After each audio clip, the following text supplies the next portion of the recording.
Have you been in an accident that wasn't your fault? Feeling overwhelmed and unsure what to do next? Look no further. The personal injury attorneys at Phillips Law Firm are here to help. Phillips Law Firm understands that accidents can turn your life upside down. That's why they're dedicated to fighting for the compensation you deserve and to making the process as stress-free as possible. Don't wait any longer. Call now, 1-800-JUSTICE, or visit justiceforyou.com. Your home is going into foreclosure and you feel like a financial wreck. You don't know where to turn for accurate information. I'm bankruptcy attorney Travis Gagne. Let's talk about some legal options. If we work quickly, we can propose a plan to save your home, modify the loan, or in many cases even eliminate your second mortgage. The consultation is free. I've helped hundreds of people just like you make informed decisions about whether to save their home or exit it on a reasonable, organized timeline. The chapter you choose sets the tone for the next chapter of your life. Please contact me today at choosetherightchapter.com. That's choosetherightchapter.com. 99.9 KISW, the Rock of Seattle. Well, recently we were talking about the guy that's got all the Titanic stuff, and I thought, what a dumb collection. Yes. Because it's all the same thing. It's just the same VHS of the one movie, and that's all he's doing is trying to collect them all. Genius is what we call him. Yeah. But you know what? I take it all back, because now we have a Georgia dentist by the name of Val, who's now in the Guinness Book of World Records, because he has the world's largest toothpaste collection. Yes. Wait, this seems normal.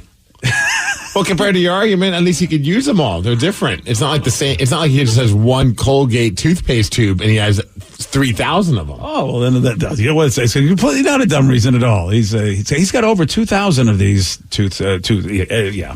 I mean, you go check out the video on the BJ Migs page of KISW.com. Here he is. My favorite ones, it's a set of whiskey flavored. It's rye, scotch, and bourbon. Don't brush and drive. As you can see, it's the world's largest toothpaste collection. Over here, we have toothpaste mostly from Asia. We're talking Korea, China, Japan, with some unusual looks and flavors like bamboo, chocolate flavored.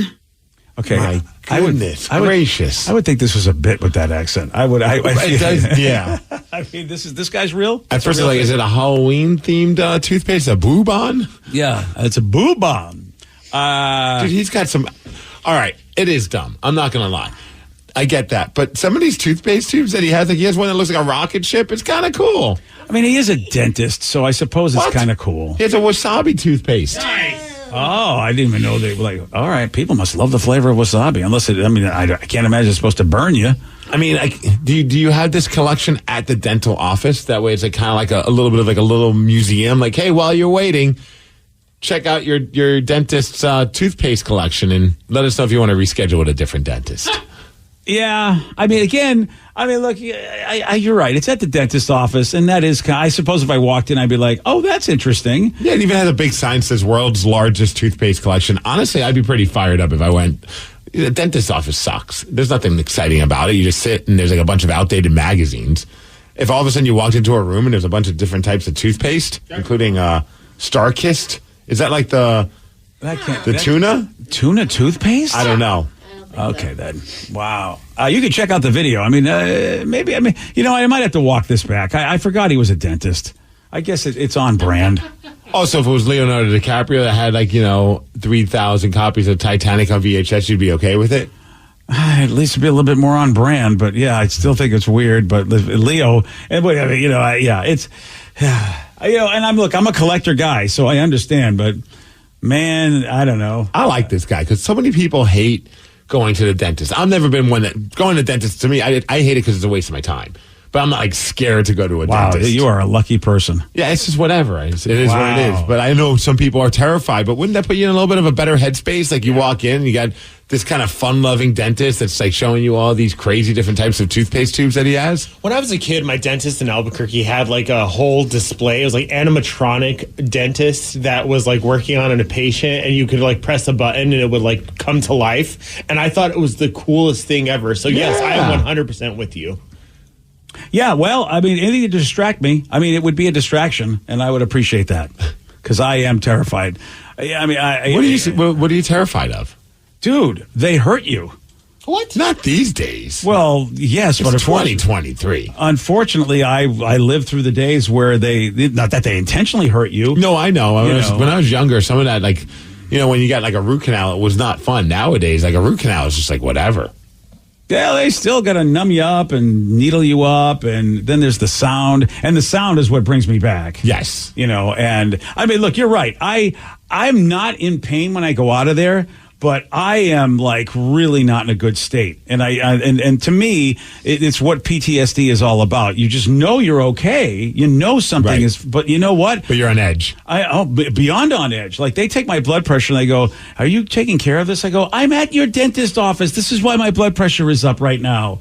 I mean, what do you I don't want to be here. Which is so funny because on the flip side, they have to like put like a block in my mouth because I fall asleep while they're cleaning my teeth. That's amazing. Yeah. Wow, that is so amazing. I'm very envious of you guys. I would love to be able to have that experience. The worst was one time, again, I think I had like a tooth removal. Something happened. I had to have like more of a procedure. And like while they were doing it, all of a sudden, like my eyes were closing and they just opened up and I started bugging. And they're like, "Did you feel that?" I'm like, "Yes." They're like, "You weren't supposed to feel that." I'm like, "Well, I did." And then all of a sudden they had to like super numb it. But that's the worst because when they super numb it, then they're like going hardcore. So then for like the rest of the day, you're just drooling. You try and like take a drink and you're like, you think you closed your mouth and you're swallowing it, but it's just kind of pouring out of your mouth and my wife is laughing at me. Yep. Oh, yeah. That's what they got to do to me every time. Oh, yeah, every time. Oh, and then I guess I forget if it's the upper or the lower, but the one where they can't really focus in, they got to numb the whole area because I guess one part of your mouth just has nerves everywhere and it doesn't matter where they drill, they got to do the whole thing. And that's where you're just like the whole side of your face is like, God, did I just have a stroke? I can't feel anything over here. Yeah. Yeah. Oh, it's...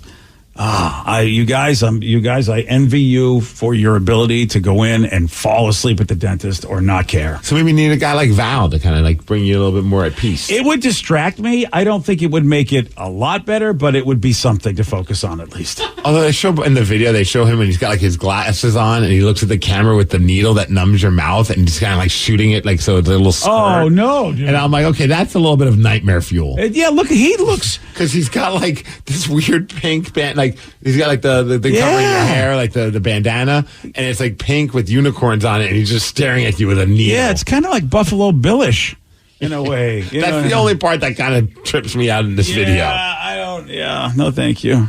I do want to try the wasabi toothpaste. Well, if that didn't inspire you, the guy with over 2,000 tubes of toothpaste, the world's largest collection, how about this guy? He's inspiring the world by throwing balls with his feet. Steve's got the Migs report. He's going to tell you all about it at 6:17 on The Rock. BJ and Migs, mornings on The Rock, 99.9 KISW. 99.9 KISW, The Rock of Seattle. Well informed on the issues of the day? Not this guy. Live from the KISW News Center in downtown Seattle, this is the Migs Report. Well, thanks, guys. Thanks to Palace Law for giving us the Migs Report. And today's your day to enjoy some baked goods. It's National Bakery Day. Nice. So go wherever you want to go. Or maybe get some ice cream, because it's also National Ice Cream Cone Day. Okay, see, this is there's so many crappy days out there. Those two should have their own day. But in all fairness, you could get a baked good, like a blueberry muffin, and put it on top of the ice cream cone, and then you get to enjoy both of them. Have you ever done that? No. Oh, okay. Why would I do something so stupid? Yeah, I have never even heard of it. I was like, okay. I'm just trying to combine the two. Are you more of a waffle cone or a sugar cone kind of guy? Ooh, I like waffle cones. Yeah. But I don't usually get them a lot, but I do like them. Fresh. I like fresh waffle cones. Otherwise, give me that sugar cone. Oh, yeah. Right? Yeah. I'm not a cone guy, to be honest with you. It's one of those, like, I feel like waffle cones, I have, like, maybe a bite of it, and then I end up throwing it away. So normally I'll just go with the sugar cone because it's cheaper. Yeah, I'm more of a ice cream bowl kind of guy, which I feel is very wrong to say on National Ice Cream Cone Day. Yeah, really, at this point. But, sometimes, what I don't mind, though? Like, my wife will do this. She'll give me a couple scoops of ice cream, and she'll grab that waffle cone in the pantry and crumble it up and just throw it on there. Oh, that's a good delivery system. I don't mind that. Because I don't like at the end there, it's just like mostly cone and not enough ice cream. Right. It's because you got to, when you eat it, you got to like use your tongue and push it down. So you get the ice cream at the bottom. Wait, what? Yeah, that's why my last bite, and I usually do the wafer cones, like the ones that you get like Those are good. Dairy Queen or McDonald's. So that last bite is just cone and then like just filled with ice cream. So you basically I push it down as with I your eat tongue. it. Yeah. Boy, I bet there are a lot of people who'd like to see a video of that. Right? Oh, check out Vicky's OnlyFans. I'm sure it's there. It's also a big day for you, BJ.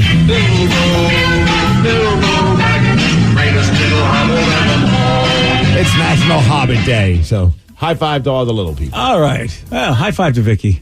Are you a hobbit? You should go to one of those hobbit houses. Vicky would I make would a great love hobbit. a hobbit house. Aren't there like an Airbnb of hobbit houses or something like that? My dream is to build my own hobbit house one day. Really? Yeah, just at least part of it, and like have it inside of like a little hill. Do you have space in your new in your current home, like in the backyard, where you can kind of like expand? I don't know if you have to run that by the HOA to be like, Probably. Hey, I'm trying to... I don't have a backyard. Oh. It's an alley.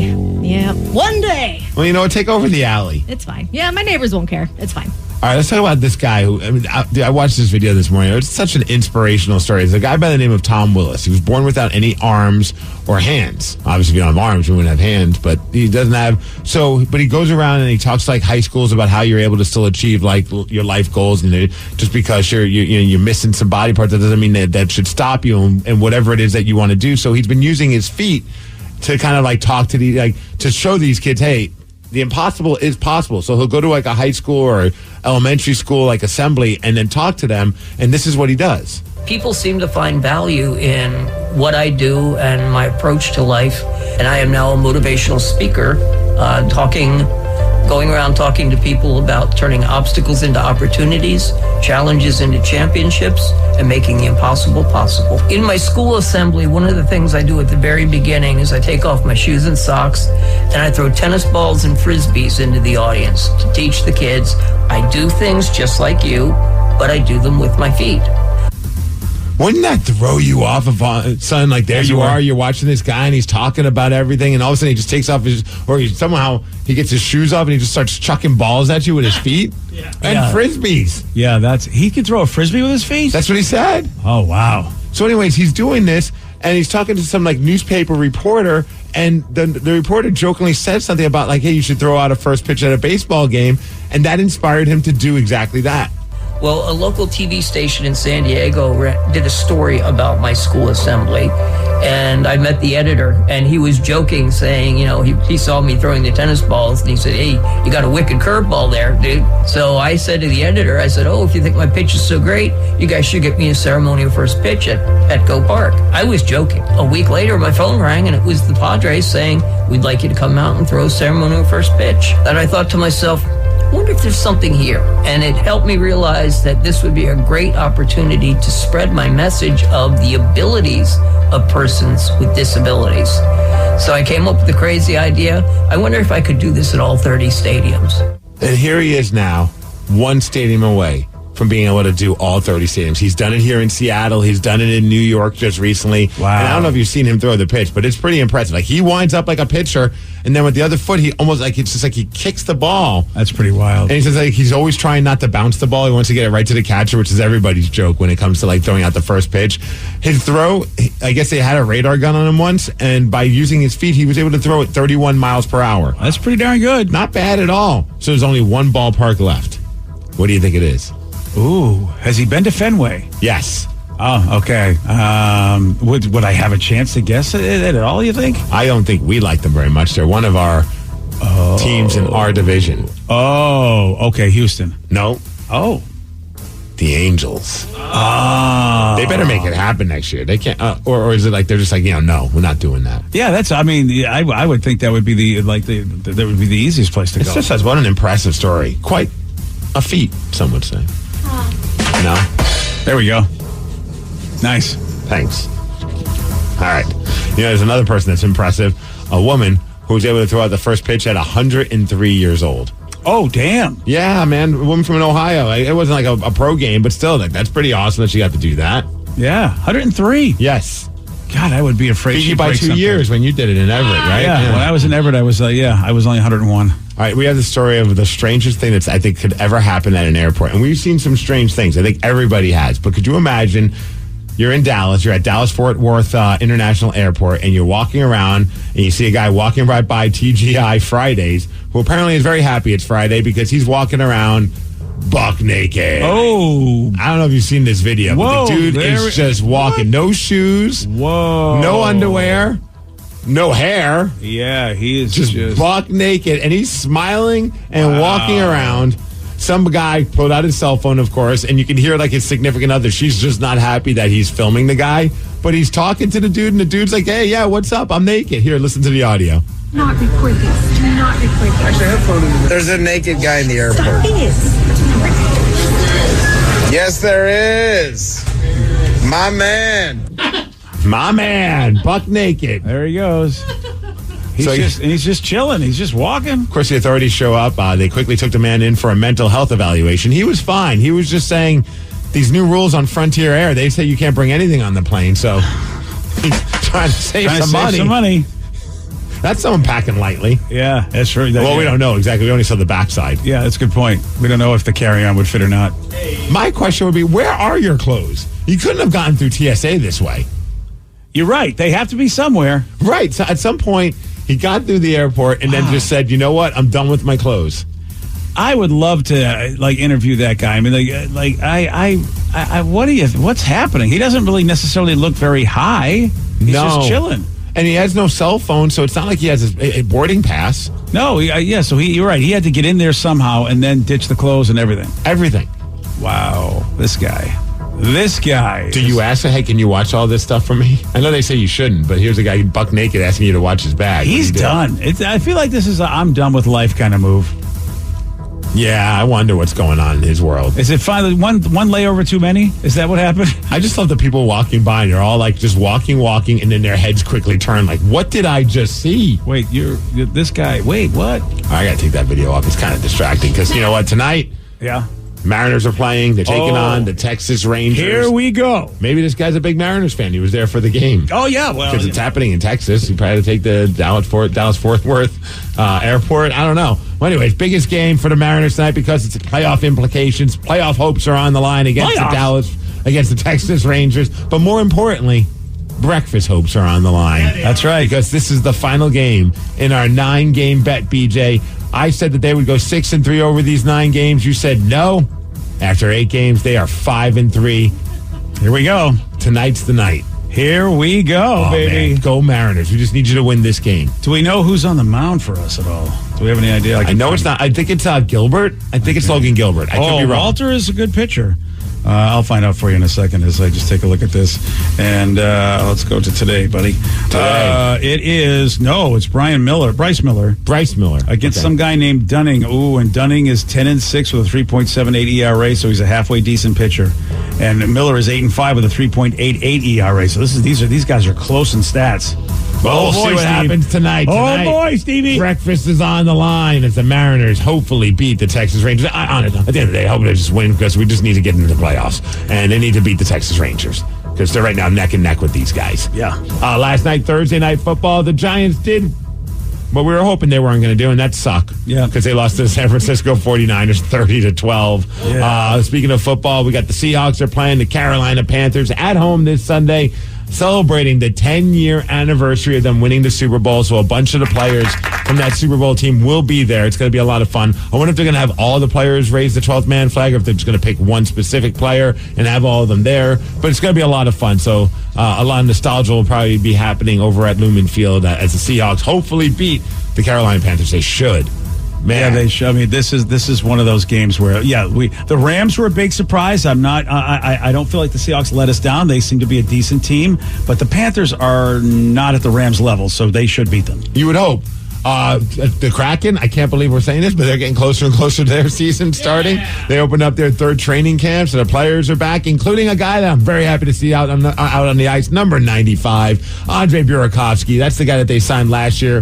He was on pace to have one of his best seasons. He had 39 points in 49 games, and then he got injured and was never able to get back. He kept coming. They kept saying, "Oh, he's close to coming back," and then something would derail it. It was a groin injury. Oh, those are tough. And you know who it's extra tough for? Andre's girlfriend. Think about it. Groin injury. I'm not done talking. There's even more to it because apparently during rehab, they have summers off, so a lot of the girlfriends or wives are probably like, "Oh, I get to spend some time. We get to travel." Andre's like, "No, it's time for me to get ready for the season." Here he is talking about how he wasn't making his girlfriend happy because he was trying to get ready for this upcoming season. Put in a lot of work every day. for the entire summer. I didn't travel anywhere. My girlfriend was kind of disappointing me that I didn't want to travel with her anywhere, but I felt like it was more important to work to come back, be 100% when the camp starts. So it wasn't the most fun summer for sure, but it was work that needed to be done. Putting in the work. Just not with his girlfriend. That does suck. I mean, that's right? that's the part of sports that we just don't realize. Like, he sacrificed his entire summer just to get ready for the season where other dudes didn't have to do that. And I don't know. I know it's a stupid question, but can you be active with a groin injury? No idea. I think you've got to be tender. I think you've got to do it in a way where you're not really putting yourself in any physical situation. I've never had a massive groin injury because I don't. But like I know when I messed up my knee, like there are certain ways I could walk where I wouldn't even notice it would hurt. But then if I did something, I'm like, oh yeah, that's why I'm not able to do anything for the next 6 months. Well, imagine, it depends on how much work you're putting into it, how much work your partner's putting into it. But sometimes your partner can be rather aggressive, and if they're super aggressive, that could really aggravate that injury. See, this is why the reporters just didn't do their job. The follow-up question should have been, well, were you able to still keep your girlfriend happy? That's the follow-up. While you were disappointing her by not taking her out on a vacation. Yeah. And that's the last time they get credentials to interview the Kraken players. Yeah. See, I wouldn't ask that question because I feel like if you don't take your girlfriend on vacation, there is no chance at all she is going to then answer your request to go, well, hey, what do you think? We can still have fun time? Oh, so you think she's just like, I don't care. Yeah. Okay. No, you know what? You go ahead and work out all by yourself. You get nothing. Well, I hope he's good to go. It looks like he looked good on the ice, so that's a guy that they definitely would love to have, especially when come playoff time. You want that guy that can put the puck in the net, and Andre is definitely capable of that. So I'm excited to see him back with the team. Yeah, that'll be really interesting to see what we look like with him. As far as weather, 74 degrees, going to be sunny today. Thanks to Snoqualmie Casino for giving us the Migs report, and that's what's up. Nice work, buddy. Thank you. Well, yesterday, Steve, he did get this one right. Dwayne "The Rock" Johnson has an energy drink called what? Zoa. Yes. The Available Bombay. at all stores, BJ. Along with Terramana tequila. So aggressive. Honest to God, if he knew just how much free advertising he gets from you. Oh, he'd probably go get sushi with me. Probably not. No, you're right. Yeah. He'd probably just tweet at me like, hey, thanks for the mana, brother. Oh, wait, he already did that once. Yeah. Yeah, you're done. Yeah. You still keep going. I am. He's not going to have sushi with you. One of these days. You want a shot at beating Steve? You got a 206-803-ROCK. We're playing Beat Migs at 647 on The Rock. Today's podcast was brought to you by Travis Gagne, bankruptcy attorney. He's here right now and has agreed to answer more of your questions about bankruptcy. I owe a lot of back taxes. Can bankruptcy help me? Bankruptcy can discharge back taxes under certain circumstances. Some types of taxes are never dischargeable, like if you have taxes from an employee, if you ran a business and didn't pay employee taxes or sales taxes, those types of taxes cannot be discharged in bankruptcy. However, most people don't have those kind of taxes.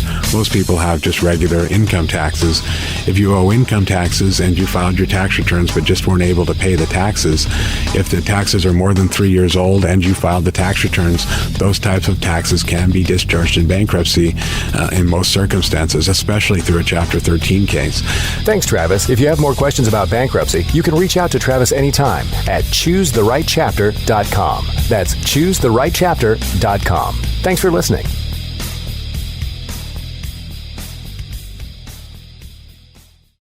Have you or a loved one been injured in an accident? Are you struggling to recover fair compensation? Look no further. At Phillips Law Firm, the experienced personal injury attorneys will fight for your rights and get you the justice and compensation you deserve. They handle a wide range of cases, including car accidents, slip and falls, medical malpractice, and workplace injuries. Justice is a phone call away, so don't wait. Call today for a free case review. Call 1-800-JUSTICE or visit justiceforyou.com. Your wages are being garnished. We can stop that now. It's hard enough to pay your bills when things are good, let alone when a big chunk of your take-home pay is gone before you even get your check. I'm bankruptcy attorney Travis Gagne, and I can stop the garnishment and get the creditors off your back immediately, often the same day as our consultation. Both Chapter 7 and 13 provide bankruptcy relief, but choosing the right chapter is crucial. In a free consultation, we can create a plan to get your finances back under your control. The chapter you choose sets the tone for the next chapter of your life. Please contact me today at choosetherightchapter.com. That's choosetherightchapter.com. 99.9 KISW, The Rock of Seattle. You're listening to the Loud and Local Band of the Weekend. This week, it's Down North.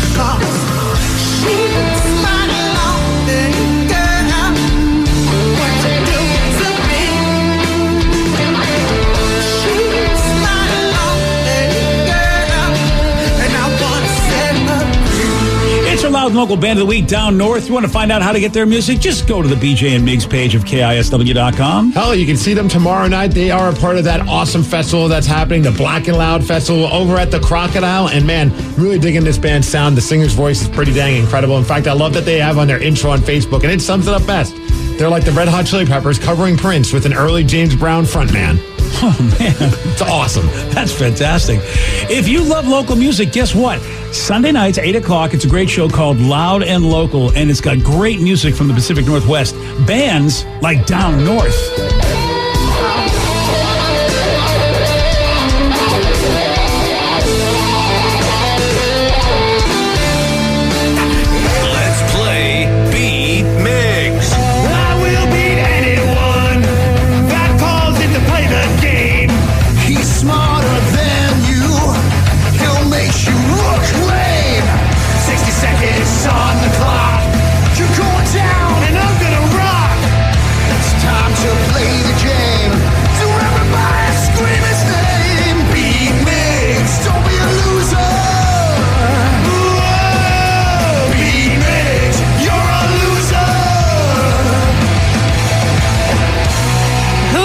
To be Migs. I know I sure am, because we made it. It's Friday.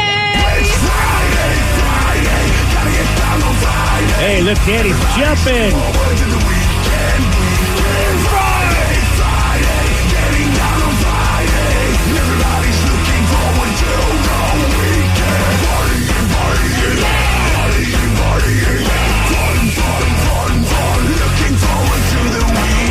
We made it through another week, you guys. And it is Friday, but it is a blue Friday. Woo! Come on. And I am so impressed because we are all rocking some Seahawks gear. Yeah, we're looking good. Go Hawks. Let's get to our contestant. We have Steven from Everett. Steven, are you there?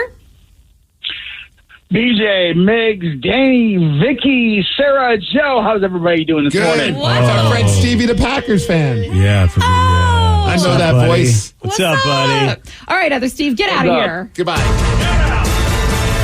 For those playing at home, Steven has 60 seconds to answer 10 questions. You can pass all you want, but you will only get 3 guesses per question. Are you ready?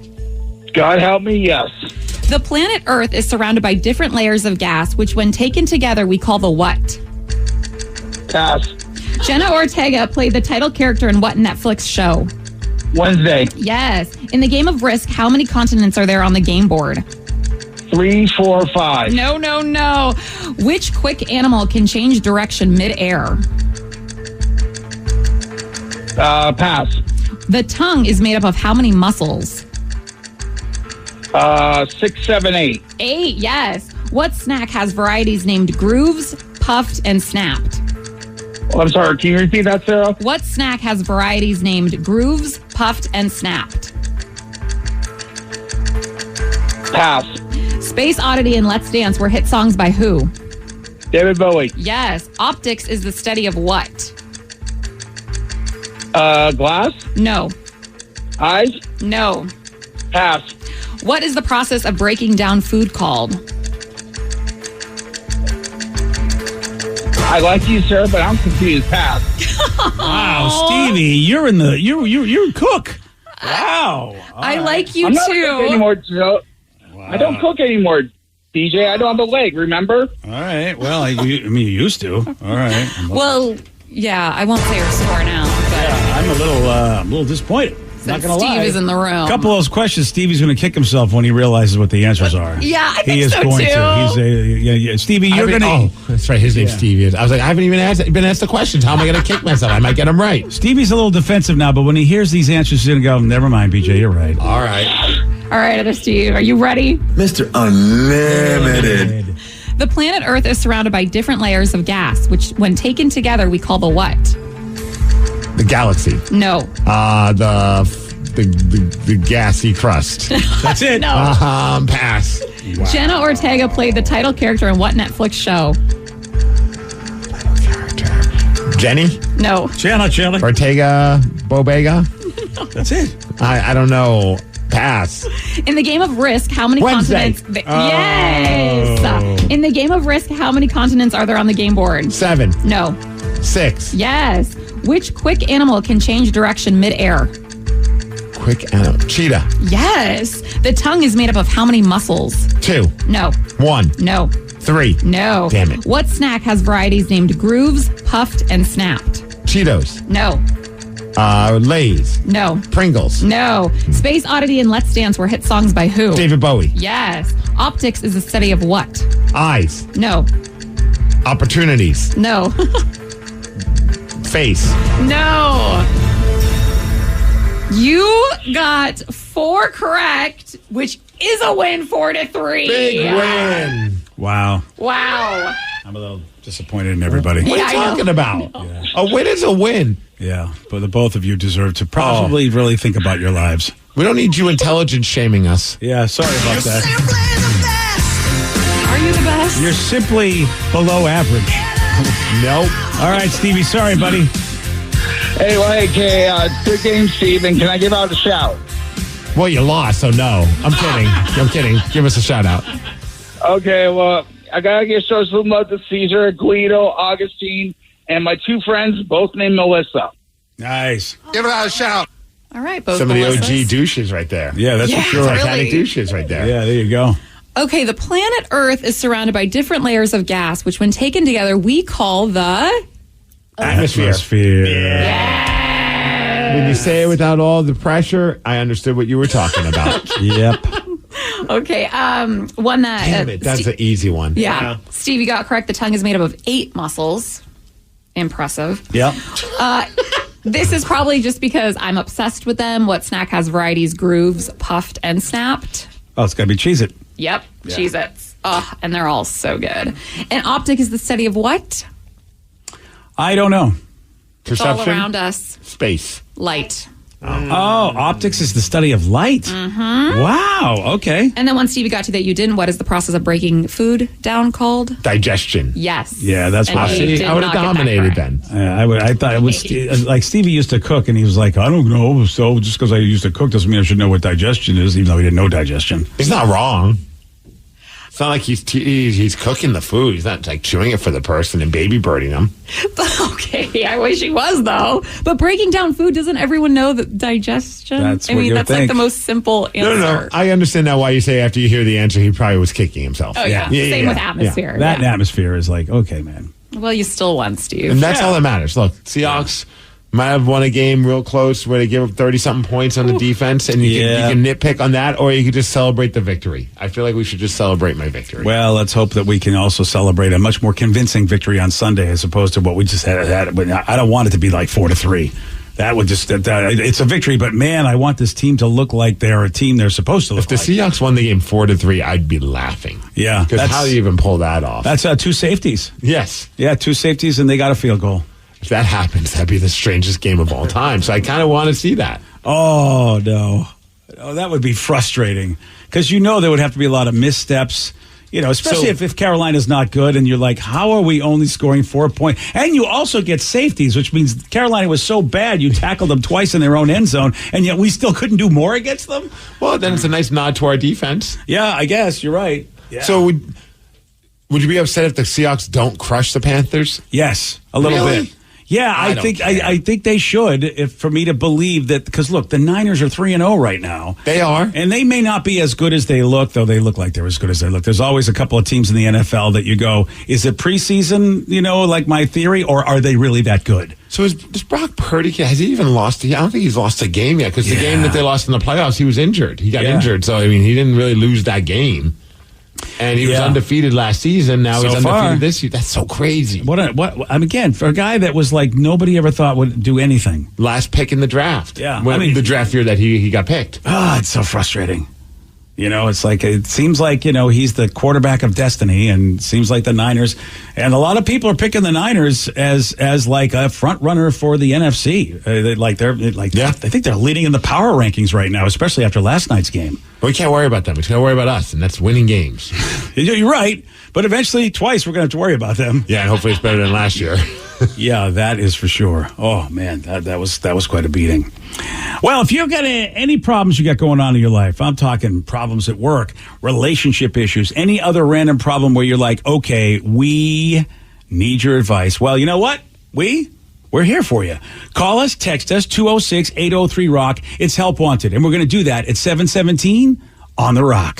BJ and Migs, mornings on The Rock, 99.9 KISW. Is your relationship going sideways? Have a family issue? Problems with your coworker? Do you need advice? We're here to help. No problem is too dumb. No dilemma is too silly. This is Help Wanted with BJ and Migs. 99.9 KISW, The Rock of Seattle. Help Wanted, man. Look, you got issues. I get it. You've been phoning us, texting us, messaging us, all your issues. And now we got to do a whole damn segment about it. So relationships, work issues, anything else, I don't care if you think it's dumb, we are here for you. 206-803-ROCK. It is Help Wanted. All right, we got a few. We got a workplace issue. We also have a baby issue. Oh, the baby. And then we also have a stripper issue. Oh. Boy, do I feel like everyone's going to want the stripper issue. Yeah. I mean, maybe. Yeah. But I'm going to leave it up to you, BJ. You're going to leave it up to me? Yeah. How am I going to disappoint people and not do the stripper issue? I can see, I look, even in your voice, the look on your face, it's like, if I don't give you the stripper issue, it wouldn't be right. That's okay. All right. I think that's a good idea. Maybe we should bring your daughter in for this one. Oh, lovely. Never mind. I'd like to do the baby. It's too late. Yeah, damn it. I don't know if I want to do the baby issue with her either. Or the workplace one. You just never know. Yeah, you're right. That all does apply to the lovely Sarah. All right. We got this text message that just said, my only daughter recently came out to me that she's stripping. Oh, boy. For years, she said she worked at a standard office job. I feel like I've been slapped in the face for all these years that she lied to her father and I. I love her so much, and this revelation has turned my world upside down. I had to tell my husband. He's furious and refuses to talk to her. Now, not only am I unsure on how to take this, but I'm not sure how to handle my husband as well. I don't want my family torn apart by this, and I do not support her career choice. Help. Well, I think, now you know why she didn't tell you. Look at your response. I mean, my God, your response is exactly what she didn't want to have happen, which is why she lied. Yeah, texting a radio show. How dare you? Yeah, how dare you? I mean, look, I'm a parent. I get it. It's shocking, and it's also 2023. And stripping, I don't know, man. I know a lot of people have opinions, but it really depends on the person you're talking to. If your daughter seems like she was living a normal life and she seemed like she was okay, then she's making really good money and is a pretty smart kid to do it, especially if you feel like she doesn't have any issues. But it's still tough when it actually involves somebody that's in your family or I agree. Like, it's easy to say that, like, I'd have no problem dating. If I was dating a stripper and then all of a sudden your girlfriend wants to be a stripper, you're like, I have a problem with this. No, obviously this is a little bit different because it's a kid, but I think it's, it'd be like, I'm going to be so understanding until you find out that she's been lying to you all this time. And you say that. Shaking her rump for cash. Yes, and you say that, and look, I think the average person is exactly of that opinion, Steve. Yep. But me, I've been preparing for that my entire life. Well, look at your daughter. Yeah, I just knew. I know her. I know her mother, and I know her, and I'm like, yeah, there's a very good chance we have a stripper on our hands. So are you surprised that she never became a stripper? Very surprised.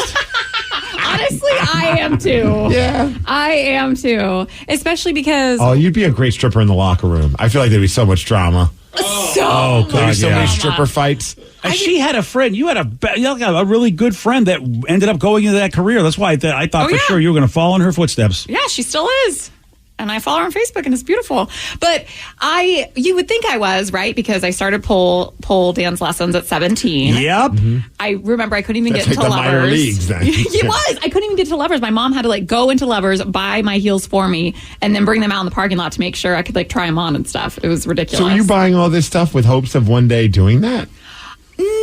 Or you just were kind of interested, or you just found it interesting? I find it really interesting. Yeah. I find it I do too. fascinating. I find strippers very interesting. Do you? If you ever want to take a class. And you can, look, you can make good money. You can. Mm-hmm. Yeah. And so, and then I was thinking about working at a strip club, being a waitress, because I love serving. And so, but then that's the sticky slope is the servers see how much the dancers make. And I hear a lot of the times, I had friends that were waitresses and now they're strippers, And also a lot of times the servers aren't getting tipped because, hey, you're just serving a Sprite to somebody and they want to save their dollars for the girl on the main stage. Yeah. In Washington, there's no booze. So right. That's So you're not going to be crushing it with tips when it comes to being a server at a strip club. Exactly.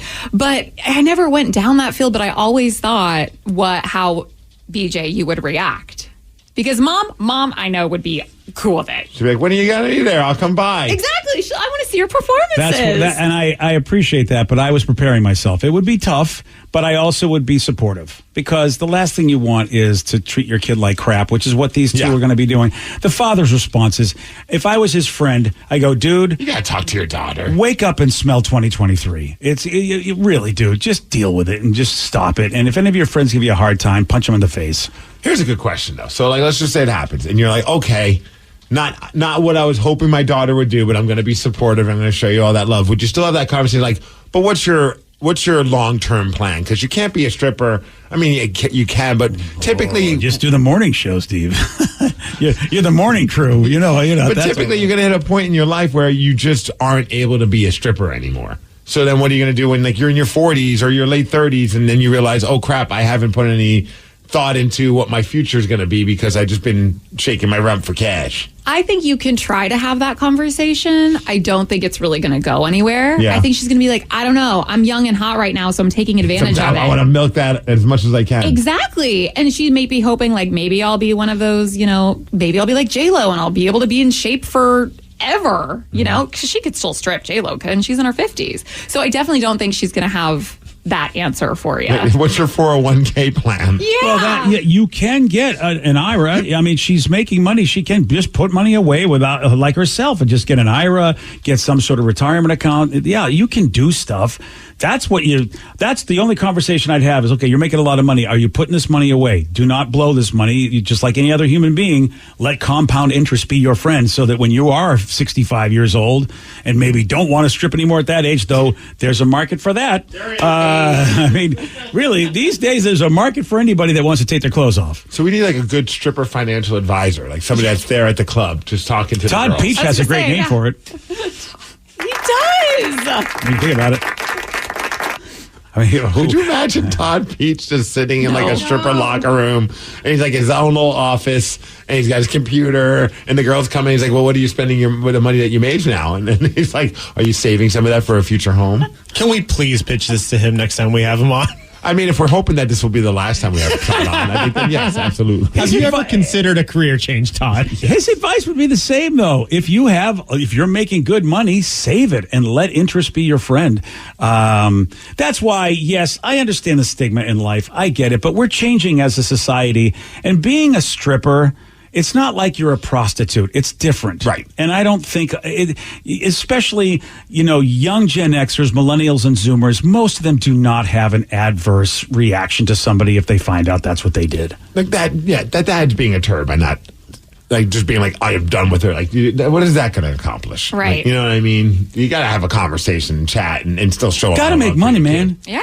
And I would say, I think the parents should also ask that she's okay, doing all right. Because I've had friends with strippers, so I've been backstage, and a lot of them aren't in their right minds. A lot of them have to do something or drink something to be able to get the courage to get on stage. That's a good point. So that's the other thing. I would just make sure she's safe. Treat it like it's a business. It's a business. It's your job. You love dancing. You love being free.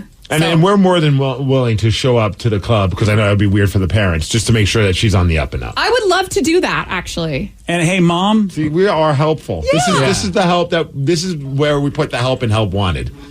And to the mom who texted us, have you never kept a secret in your entire life about something that you thought would be bad if you told somebody so you didn't? Yes, you have. Just understand your daughter knew the response that she was going to get, which is why she kept a secret. Wouldn't you? You don't want your parents to hate you. And right now she thinks her father hates her. That's a good enough reason for her to keep this from you. Have a little empathy. It's not all about you. It's about your kid. And like Sarah said, you want to make sure your kid's okay right now. Make sure she's okay. And support her. Do not reject her. Or guess what? You're going to push her further in maybe to even more horrific situations. Don't be douches. Be cool. Well, and also, like you were saying, it's 2023. Like, have they not heard of OnlyFans? Like, they so probably, many people I have a very strong feeling that they haven't. They need to be, up to date with that kind of thing. Like, it's very normal for... And it's hypocritical. Hey, Dad, did you ever go to a strip club ever in your life? Stop being a hypocrite. Because that was somebody's daughter. That was somebody's daughter. Well, it was. So it's and like BJ probably made her cry. Yeah, very When he asked possible. about her relationship with people like you. Hey, look, they say it's a private dance. I can do whatever I want, including ask them really tough questions that make them cry. You still paid them. I paid them. Yeah. You just got like a therapy session, though. Yeah, Or that's what she happens. did. That's why they should never, ever take me to any private rooms. It's not going to be what they think. You want her to quit? Send BJ to go get a dance from her. Yes, you're right. Dude, I'll get that done. And what if she has daddy issues? That ain't good. Well, it sounds like she might have some kind of Yeah, issues I with feel like like- how dad being. I mean, like all of a sudden he's cut her out of her life. Yeah, I feel that like seems a little extreme. Yeah, if I was dad's friend, I'd be like, dude, you need to be better than this. You're not being a good dad. You got to be better. You got to be a good dad. There you go. I think we fixed it. Be a good dad. Woo, be a good dad, man. And also be a good mom. Stop taking it so personally. I get you upset that maybe like you find out she's been lying all this time, but that doesn't mean like the relationship between her is over. Do you know how upset I would be at Sarah if you know how many times like I find out things about her on this show that I'm like, oh my god, you little lovely child, you. Some of my favorite moments. Yeah. She shares anything else that you could think of that No, that's enough. that dad doesn't know about that you've been I think we're good. No, nothing from the past. Yeah, we're good.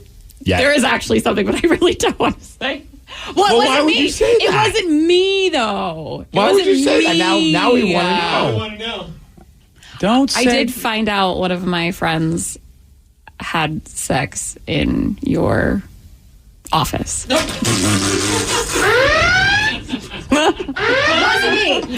You know what I love about Sarah is that she cannot tell a lie. Like I'm like, do you have anything else? I'm joking, and you're like, no, I don't have anything else. Actually, I do, but I can't say it. And then she says it. Yeah, I lock that up every time I leave town, and you guys make fun of me all the time. And now I know. See, I knew that I cannot let people have access to this place. Was this during a party, or did you? Of course, it was. Yeah. Oh, you never know. It was. I just found out about it like 2 weeks ago, though. So. Did they break into it? No, I think this might have been before you started locking it. Yeah, I just had a vibe one day that I should lock my office And when I I go on always- trips. There was like a musk in the air. Yeah, probably. I always thought it was Sarah. so weird you locked your office now. Like, I never understood it, but. Well, I had a vibe, and that must have been the vibe. It's The vibe was sex right. time. Oh, I hate that so much. Wow. Oh, I hate so that who so broke much. it to you? Was it a girlfriend or a guy friend? Well, what's funny is now the girl is dating a different guy, and he's a fan of the show. Oh. And so the girl told him, and he thought it was like the coolest thing ever. That she had sex in BJ's in BJ's office. Oh, that's wonderful. I'm so happy that I was able to help her get good standing with the new man. So These are the moments when I realize that we all think differently. Oh, yeah. Because that wouldn't get me fired up. No. You banged another dude in BJ Shea's office? That's amazing. Wait. So do you think that's a bucket list thing for him now?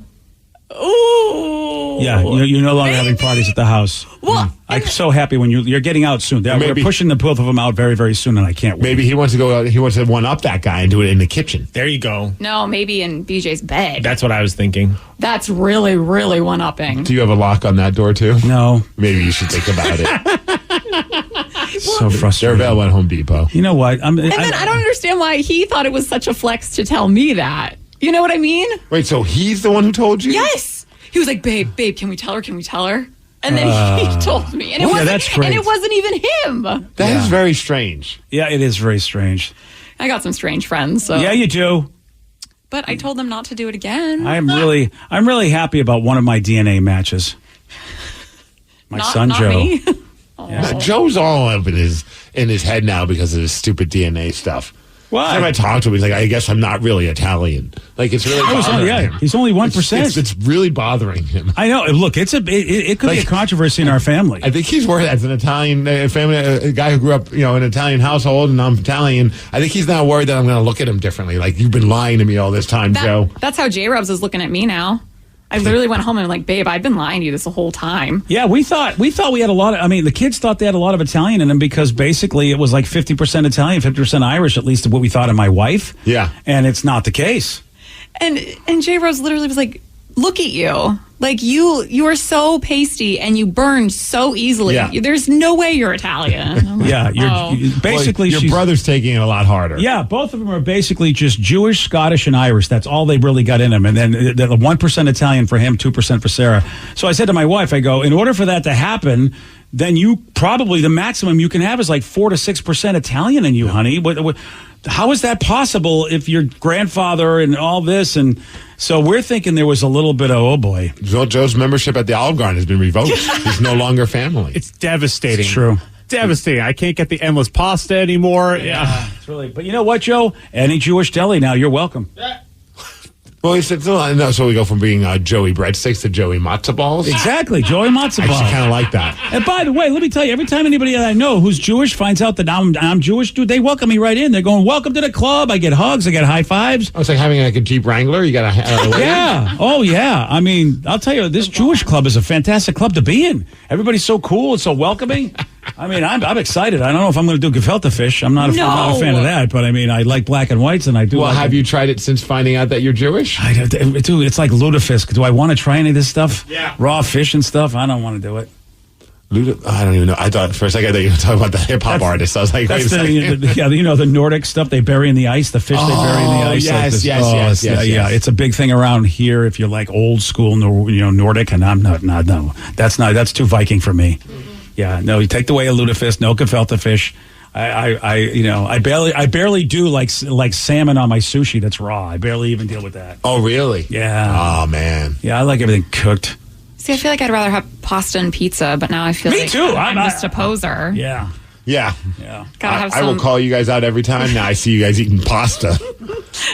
I was hoping you guys would have some Indian DNA because we love Indian food so much. I was really hoping that would be the case. Look at you guys are still allowed to enjoy other food. Yeah, but I like to be part of the club, because I mean, I really feel better if I feel like I'm part of the club. What club? You know how I don't even go to, I won't even go to the Jollibee down at South Center because I feel like I'm not part of the club. That was the strangest thing. I was hoping you were going to have some Asian and so you could finally go to Jollibee. I can't go to Jollibee. I'm not in that club. Even though you shouldn't feel weird. But let me tell I you. would hire a camera crew to have him walk in there with such confidence ordering the spaghetti at Jollibee because now he's okay to do it. If I could get it past that line, there's always a line on the weekends to Jollibee spaghetti, man. And you know what I bet? Most of the people in that line have no Asian roots. That is not true, sir.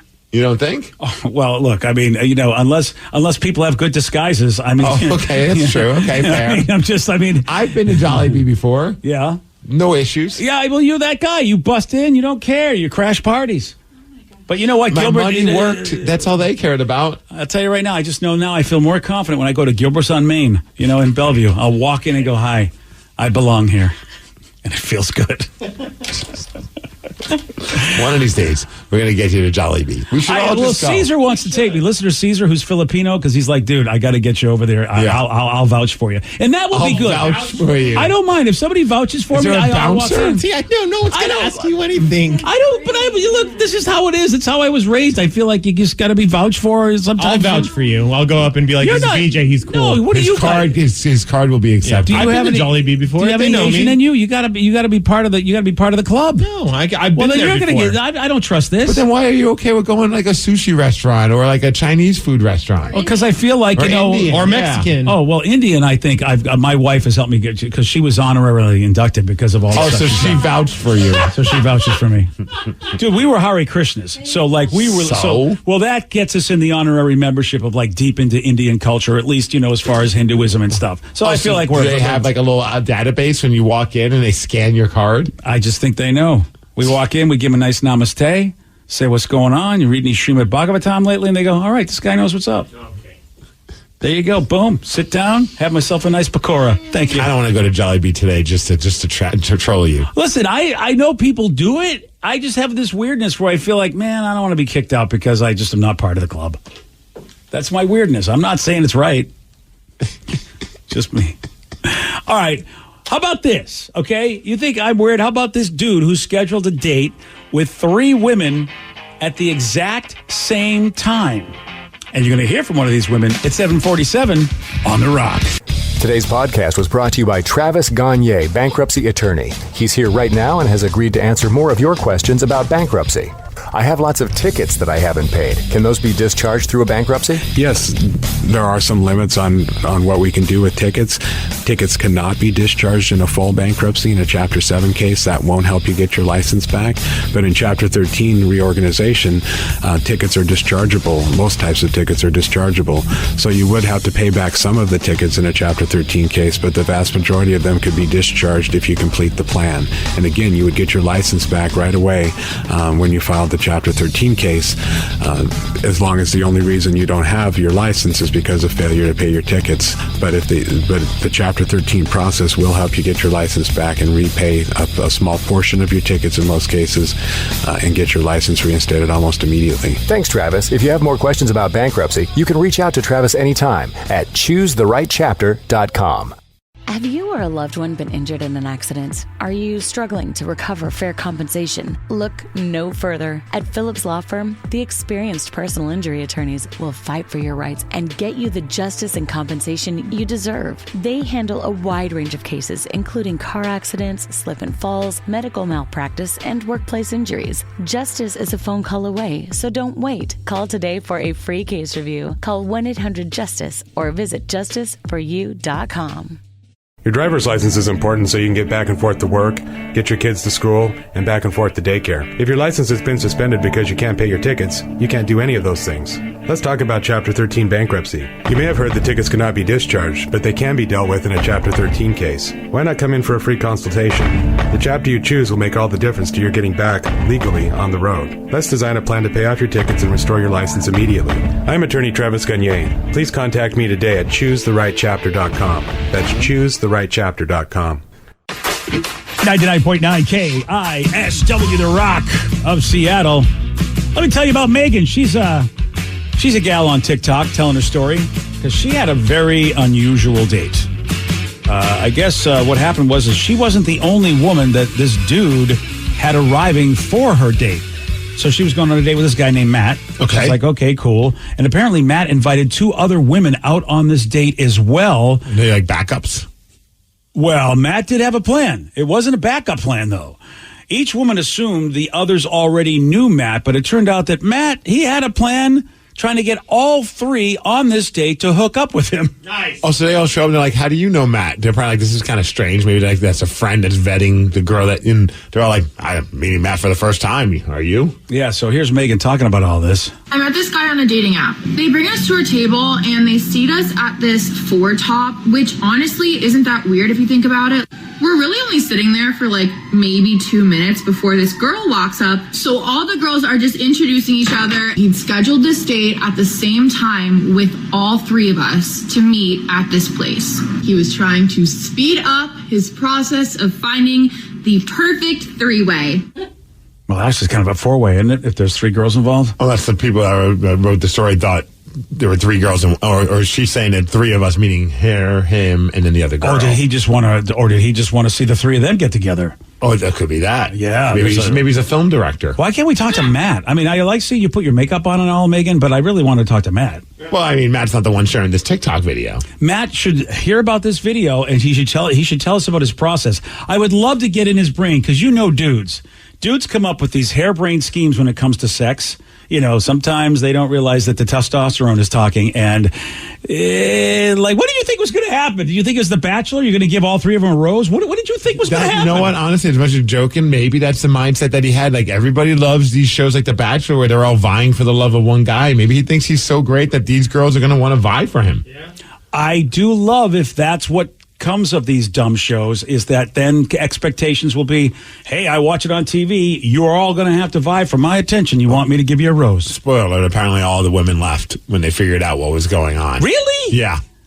Wow. I don't know. Matt seems like a keeper. Megan, though, on the other hand, like, she's got a lot of followers. She's got nearly 1 million people that are following her on TikTok. Well, see, now I don't even know if the story's true. Well, yeah, you question anything on TikTok. Yeah. When someone tells a story, it's just like, that's so outlandish. You're just like, I don't believe it. It could be, though. I completely don't believe it. Megan is so ridiculously, she's got followers. She's an attractive woman. Is she one of those girls that just shows you how to put makeup on all the time? No, she's got an OnlyFans. Oh, and she has an OnlyFans? Well, Vicky found it. Yeah. Okay, so, Megan, what's her subscription rate on her? Oh, it's free, BJ. I'm sorry. Well, you can get a free membership. I would. Well, and I bet there's got to be something paid to get more, right? Oh, I bet. Like, hey, you want to see this video? Give me $15.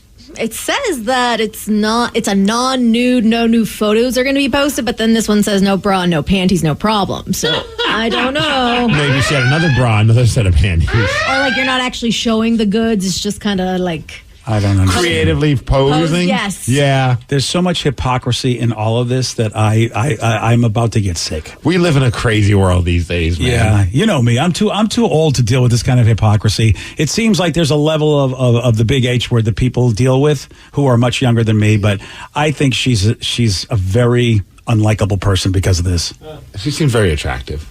I didn't say she was unattractive. I just said she's. Oh yeah, look at those pictures. Her Instagram's pretty fantastic. That's a hell of a transformation because when she puts makeup on, yeah, she does look completely different than that video I saw as she was putting makeup on. But yeah, she's an attractive girl wearing bikinis and showing off everything she can, at least according to the rules of what she put up. But she's a digital creator, man. Is that that's her title? Digital creator. Okay. Well, she is. She's creating things in a digital space. Yeah. Okay, you know what then? Everybody that was in Playboy was an analog creator. Can we call them that? Well, at least maybe get rid of the OG part, but yes. Wow. That's true. Wait, that's right. more Penthouse. You're right about that.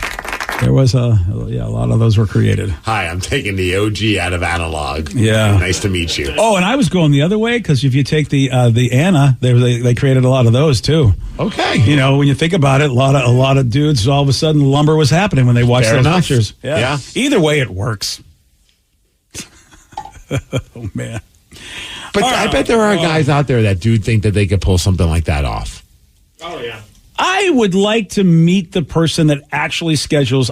If this is true, because, you know, Steve, it's an idea, but I would never be so brazen to invite 3 people on the same date in the same place. I don't think I would ever have the balls to setting up dates is a lot easier nowadays. You don't have to actually meet the person, try and like impress them in conversation and say, hey, it'd be nice to go out on a date sometime. And then like, yes, now everything's done via apps and online. So you can just have these conversations and then, okay, we can finally meet up, but you have 2 other girls showing up, and that's just like, to me, it sounds like these guys are the same kind of guys that go to a bar, and it's like 1:55 in the morning, and then they just they go to every single girl in the bar and say, do you want to have sex? Because eventually one of them might say yes. Yeah, that I understand. That makes sense. There's been alcohol. It's late.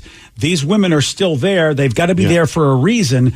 That makes sense to me. But you're inviting 3 randos who you've met who think they're just dating one guy, and you think, what switch in your brain goes, Oh, that's what you want, Matt? Yes, we're totally up for a 4-way with you. Thanks for inviting us. These girls seem really nice. Let's go. I mean, what man in their right mind ever believes that's going to happen, that he'd be dumb enough to set that up and have 3 women get so inconvenienced?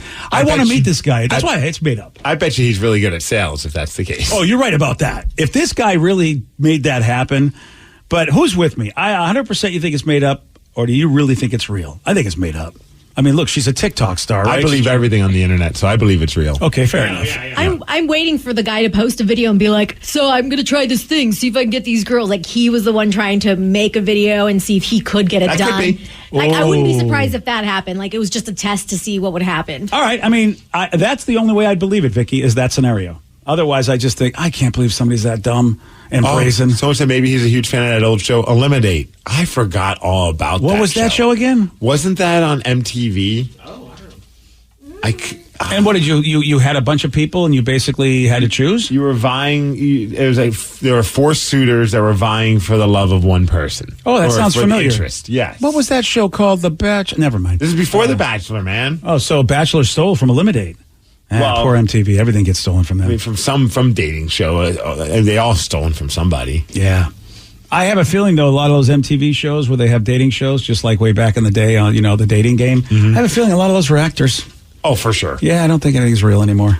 Well, it's like the people who always go on social media and they share like a conversation that they had, and you read it and you're just like, this conversation never happened. No, of course it didn't. And I always love when people call those people out. They're like, this never happened. Yeah. Like, there are times where, like, something ridiculous happened in my life, and I'm like, oh, this would be a fun... I'm like, this isn't believable. I don't even want to deal with the headache of having to prove it on social media. I had to call out a radio buddy for that. Uh-oh. I was going to put him on the air because somebody put a nasty note on his car, and I was like, dude, I want to have you on the show. We got to talk about this. Okay. He goes, all right, it's not my note. He made it up? He got it from some site that probably made it up. It's like okay, dude, but he put it on there like it would happen to him. Okay. Yeah, and I'm like, okay, you, and he's like, but I'd be happy to come on the show anyway. I go, no, I don't want you on the show if it's not fake. real. Yeah. Because I couldn't believe somebody would be that much of a douche to write that kind of note to you and put it on your thing. And as it turns out, it wasn't fake. And really, it was designed to make a certain kind of people look really bad for writing that note. And it's like, that's why I don't believe the note's real either. Did you call him out on social media? No, I was nicer. Oh, that'd be hilarious. I could totally see you doing that. I know. You taught me to be nicer and not like engaged when people waste my time. Fair. You have. Even though it's not like a time of... I didn't think you'd actually take my advice, though. Yeah, I'm trying to be a better person because people are just who they are. On social media? Yeah, there are other words I wanted to use in that place, but I'll just say people are who they are. They are. That's who they are. All right, so since we're talking about dating and stuff, there's a cool online chat where someone was saying, okay, what are the weirdest dating requirements you have? And I have to tell you something. I don't know, maybe because I have low self-esteem, I do not think I could be brazen enough to require anything from my date except, are you breathing? Come on over. So if they have a cat, you're good with it? Well, I mean, that could be, it depends if we move in together, but if they have a cat at their house and I really like them and I'm not living with them, I could probably put up with that. I'll just take some allergy medicine and then we'll see where it goes. Just have Claritin on you at all times. Yeah, I have my own space. So I'm Claritin willing. and condoms, baby. That's interesting to me. Dude, I have a dog coming to my house soon. You know, I got to deal with it. I don't want it. I have a freaking dog coming. Yeah, it's a good thing you're dating your wife. Well, I mean, I know what you're saying. They're getting serious. They might start living together. That's true. Yeah, Yes, yeah, might move in together. Yeah, I mean, look, my wife knows about it, and what does she do? She still says, "I'm gonna go get a dog." Yeah, I never had like actual requirements. I mean, there's always like a wish list of certain things. Like, Okay. like, oh, I hope this person's this way or that way. I don't want to date someone who doesn't like this or doesn't do that. But oh yeah, there's hope. all that goes out the window once you find someone that you're kind of like just vibing with. Them. Yeah, like this one person says they have to like frogs at least a little. Okay, what? That's going to be my future daughter's requirements because she loves Kermit so much. It's a tough one because Imagine being on a date and someone says, "What's your opinion on frogs?" Yeah, I mean, like I don't know, they seem okay. I think I'm going to hop off this table. Is my opinion. I'll be back. Like, And I are won't be we back. talking about eating frogs? No, wait, frog what? legs. What? No, they can't be talking about eating frogs. That's horrible. You think that's what he Frog means? legs is a delicacy. Yeah, it is. Have you had? I've never. No, I'm not doing that. But isn't that big in France? Oh yeah, no. Well, here too. You can have frog legs here. That's all France is known for. They're delicious. And snails. That and snails, and of course the Yeah, but people like. So do you like frog legs? I do. How often do you eat them? Whenever they're on the menu. I can't do it. Why? Oh, Because I mean, I used to. I mean, frogs were. I grew up with frogs. They were hanging out in the yard. They seemed okay. should have eaten their legs. I just don't think. If I can see their legs, like it just feels barbaric. I know I do a cow and everything, but there's just I was something going to about say frogs. you're around other animals, like you've been around a chicken. I know. But frogs to me are cooler than chickens. And they're Really? cool. Yeah, they're cool. I just feel like, let them hop. That's how they get along. You take it away, their superpower, their hopping power. Well, they're You're eating already their legs. dead. It's not like you're sewing them back up. And I don't know if they're dead. Farewell, Froggy. How do you know? Thanks he's for not- your legs. What about a little frog wheelchair? You know if there's a little guy in the swamp just going, sons of bitches, those French people who took All my right. legs. Find me a legless frog, and I'll buy you lunch. Oh, thanks. Yeah. Yeah. We'll go get some frog legs. There's got to be a legless frog out there somewhere. That'd be funny if the person's like, you like frogs? I'm like, yeah, I ate them just yesterday. Date's over. So these are weird dating requirements that people have. This one, I think, hey, I'm all about this. This person wants to have someone that snores. They got to be able to snore because snoring is so cute. Said my wife never. Yeah, I also don't think it's cute. No, she's not down with it. Like Yeah. there are times where she'll wake me up because I'm snoring. Yeah, here's the problem. Women on average have better hearing because of, they got to be able to hear the baby. And so that's, I guess, biology. So the idea that if you're snoring next to somebody who's got better hearing than you, Oh, yeah. that's a beating. That's not often. Every once in a while it'll happen. Usually if I sleep on my back, I'll snore. But I'm always sleeping on my side because of that. Oh, what a guy you are. I'm a giver, man. Really, you know what? I keep just forgetting how empathetic you are. Please remind my wife of that. You know what? I feel like Look what I do for you. I think your wife knows everything she needs to know about you. Yeah. There's nothing I can tell her that she doesn't already know. Now, here's one. Again, weird dating requirements. They can't have a gym pick or a dog. So, in other words, which, by the way, I'm 100% behind. So I guess if you go on a dating site and you see somebody that has a gym picture or a picture with a dog, because they said, I love this person because this person likes to get after it. I don't want to get up on a weekend morning with a hangover and need to do stuff. I don't want to go hiking. I don't want to go working out. Dude, I'm 100% behind them. My wife, that's the thing I'm afraid of is like, I like waking up on my Sunday mornings. I do not want to have to get up and take that dog out. That is all you. I get it. I whoever this person is, I'm 100% behind him. That's what if it's like a super requirement. hot girl that has like a super hot like gym outfit on? You gonna just keep scrolling? Look, you know me. I would rather go for a lazy person like me. And if they got a few extra LBs on them, perfect. We will just sit in bed and do nothing together.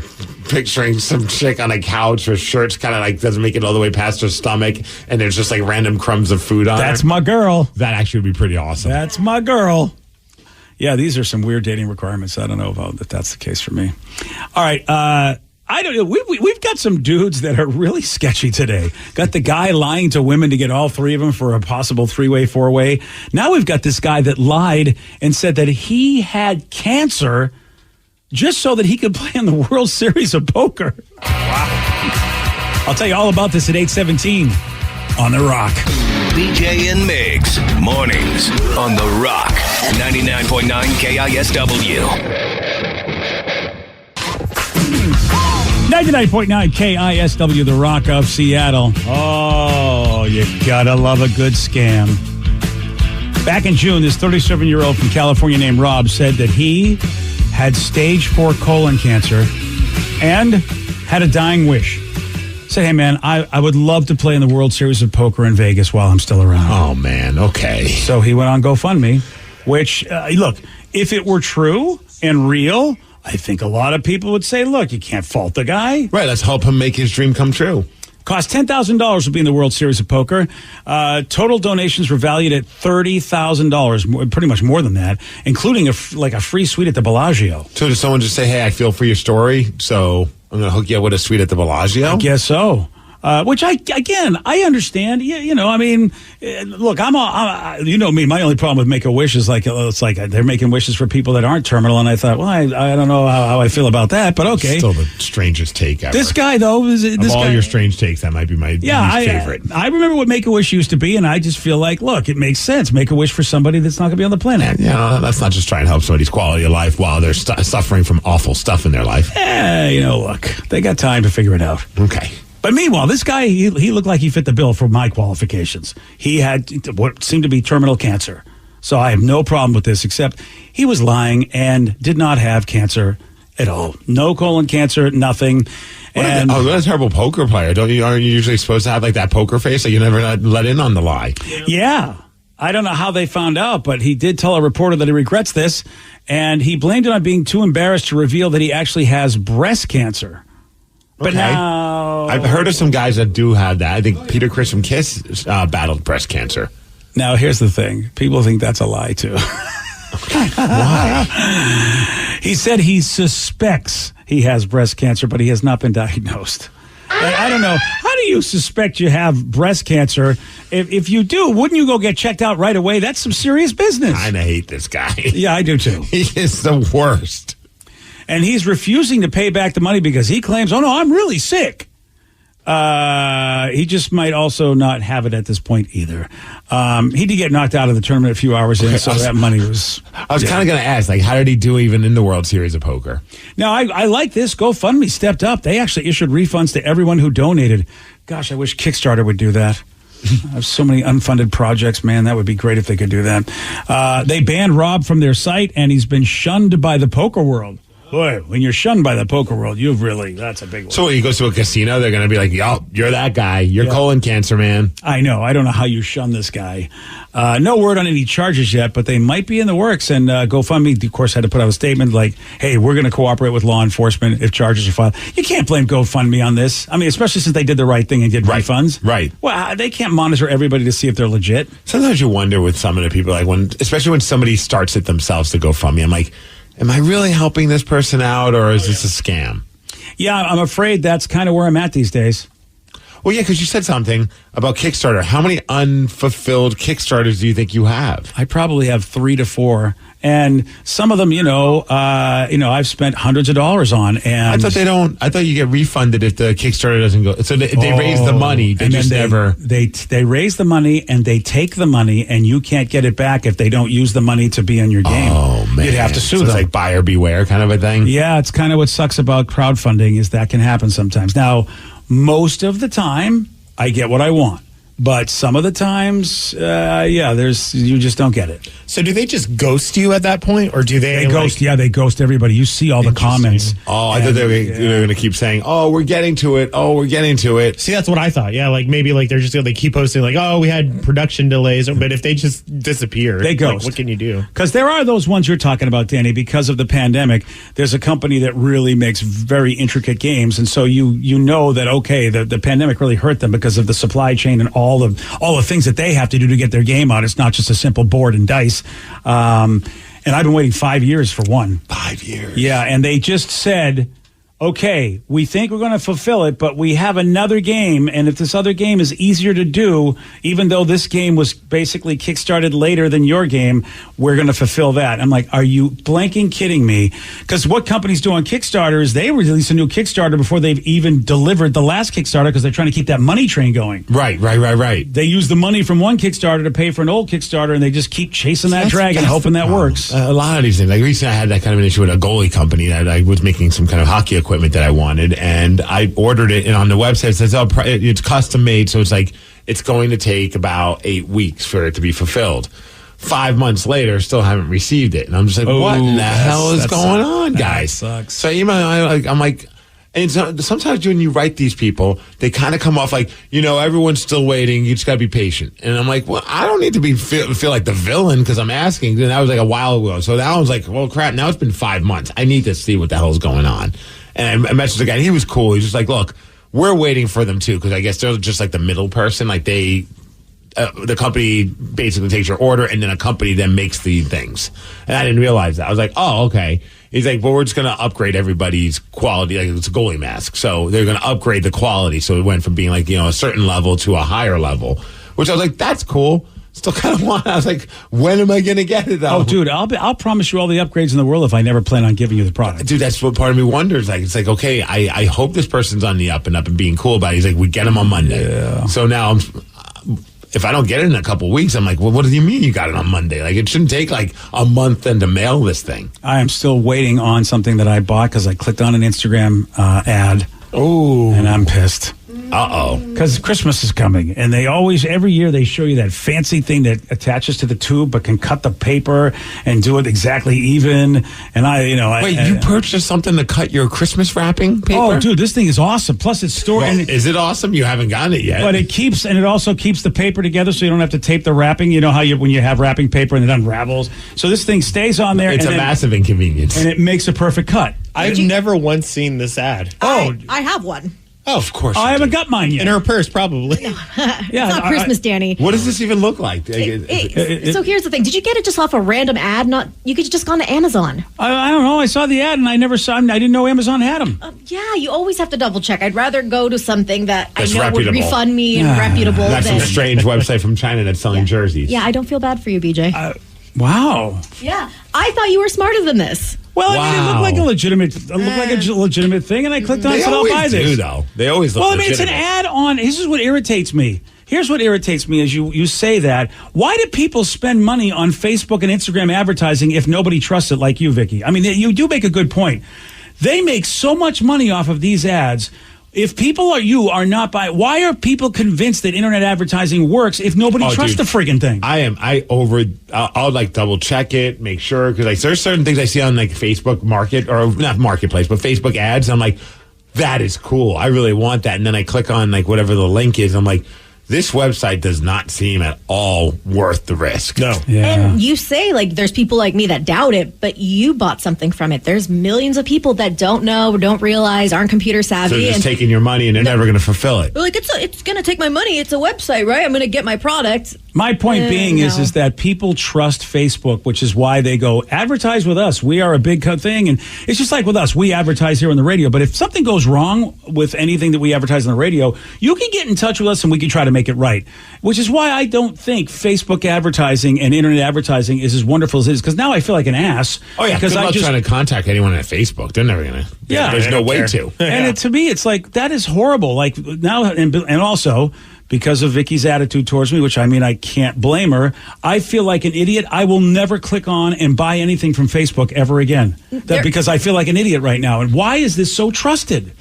My parents, I have a rule with them. If they see an ad or whatever it is, they have to screenshot it or send me the link, and I will look at it. If it's not a reputable site, I will find them what they want. Oh, that's the exact same way with my mom. I do all my parents' purchases. Oh, I just let my dad crash and burn on social media all the time. As he does, and I always wonder. He'll post those like, "Hey, click on this, right click, save it. That way the government won't find you." He puts those always up on his Facebook page. And I'm like, I can only imagine. Yeah, he just did that, by the way. I know. He did, and it actually got flagged. It was like one of those ones where it's like, this is not real. And it didn't show me what he posted. It just said, what the person is posting is not real whatsoever. So finally you could view the post, and it was like one of those ones that was just like, if you don't do this, out. 14 puppies will die if you do not right click save this thing. Does he buy stuff too, though? Or That's what I'm wondering. I wonder, because he was the king of buying things that he saw on TV. Sure. Like, we would always get random things that he would purchase because it was going to make his life easier. And that's why my wife always makes fun of me when I buy something that I saw on TV. She's like, okay, Bill.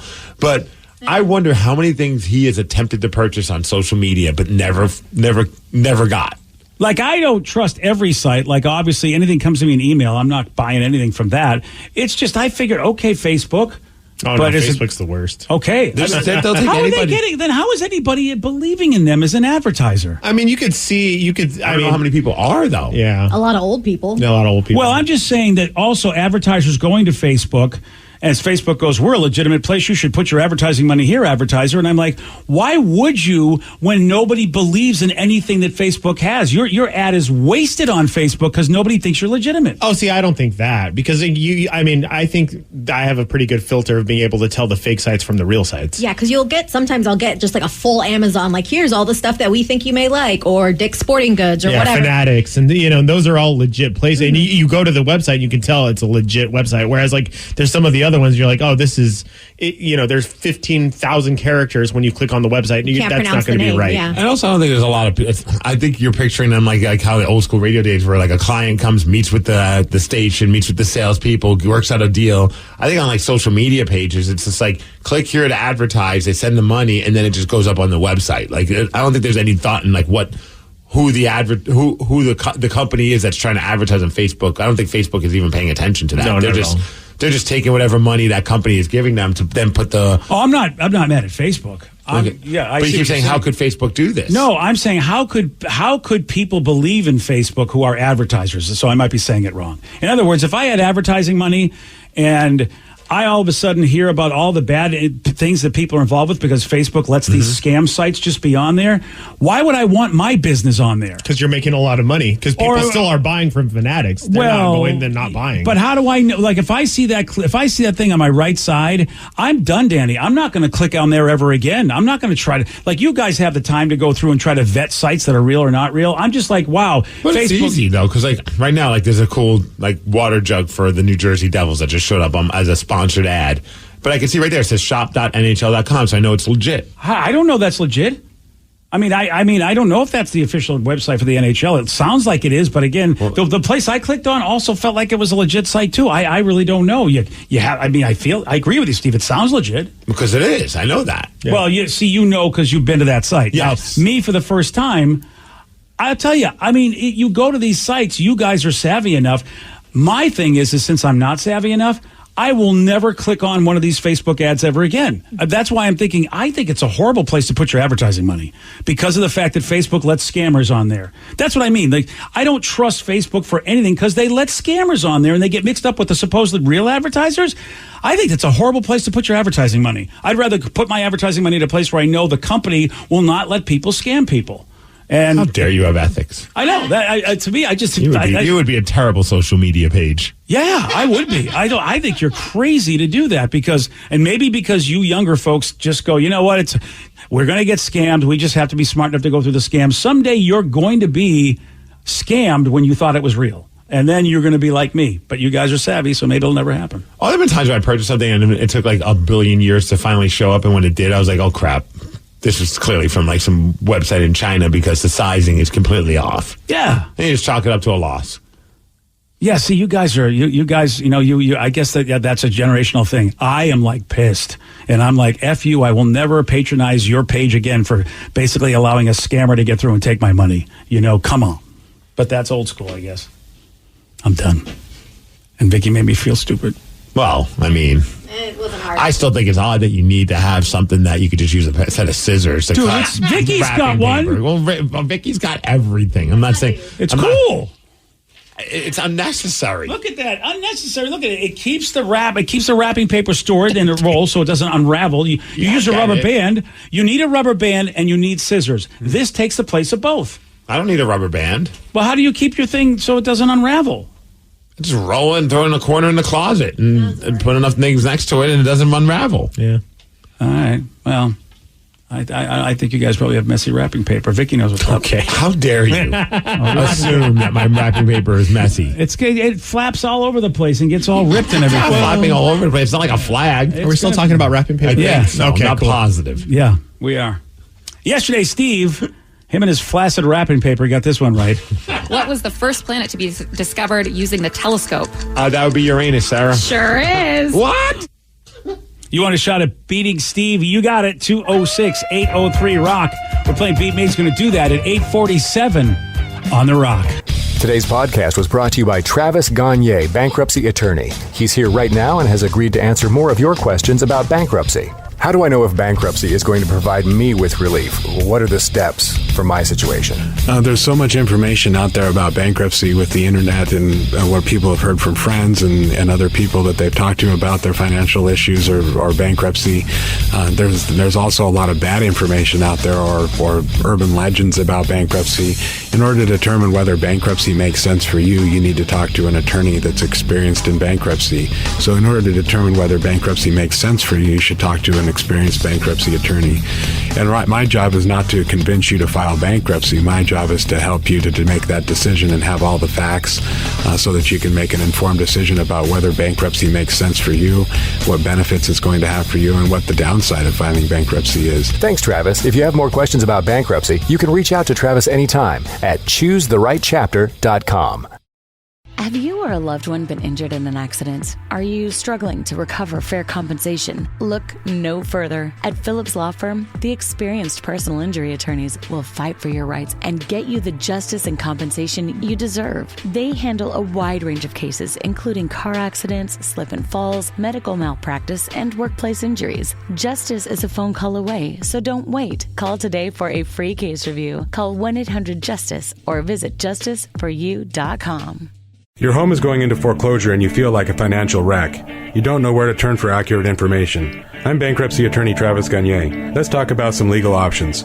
If we work quickly, we can propose a plan to save your home, modify the loan, or in many cases even eliminate your second mortgage. The consultation is free. I've helped hundreds of people just like you make informed decisions about whether to save their home or exit it on a reasonable, organized timeline. The chapter you choose sets the tone for the next chapter of your life. Please contact me today at choosetherightchapter.com. That's choosetherightchapter.com. 99.9 KISW, The Rock of Seattle. It's our loud and local band of the week, Down North. Are you ready for it? Pick out the pain. The destroyed baby can't see that you deserve spotlight. You deserve spotlight. You deserve spotlight. It's your world, little girl. Spotlight. Hey, baby. You were listening to the loud and local band of the week, Down North. You want to find out how to get their music? Well, you can check them out tomorrow night. They're going to be at the Crocodile, part of that Black and Loud Festival. That's going to be pretty dang awesome. Really cool sound. Put out a bunch of singles. Waiting for that full-length record because I'm really digging their sound. You can get more info on the BJ and Migs page of KISW.com. And you can get more local music Sunday nights right here on The Rock. 8 o'clock start time, 2 solid hours of Pacific Northwest music. Bands like Down North.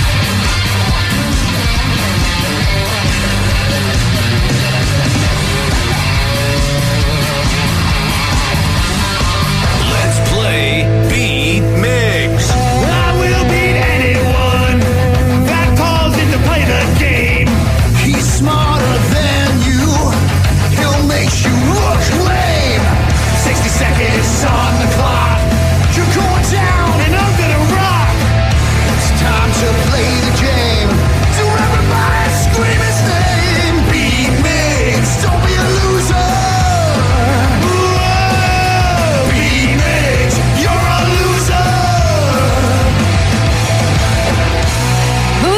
to be Migs. I know, I sure am, because we made it. It's Friday.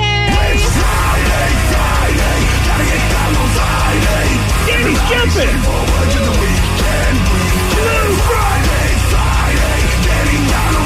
Everybody's looking forward to the weekend.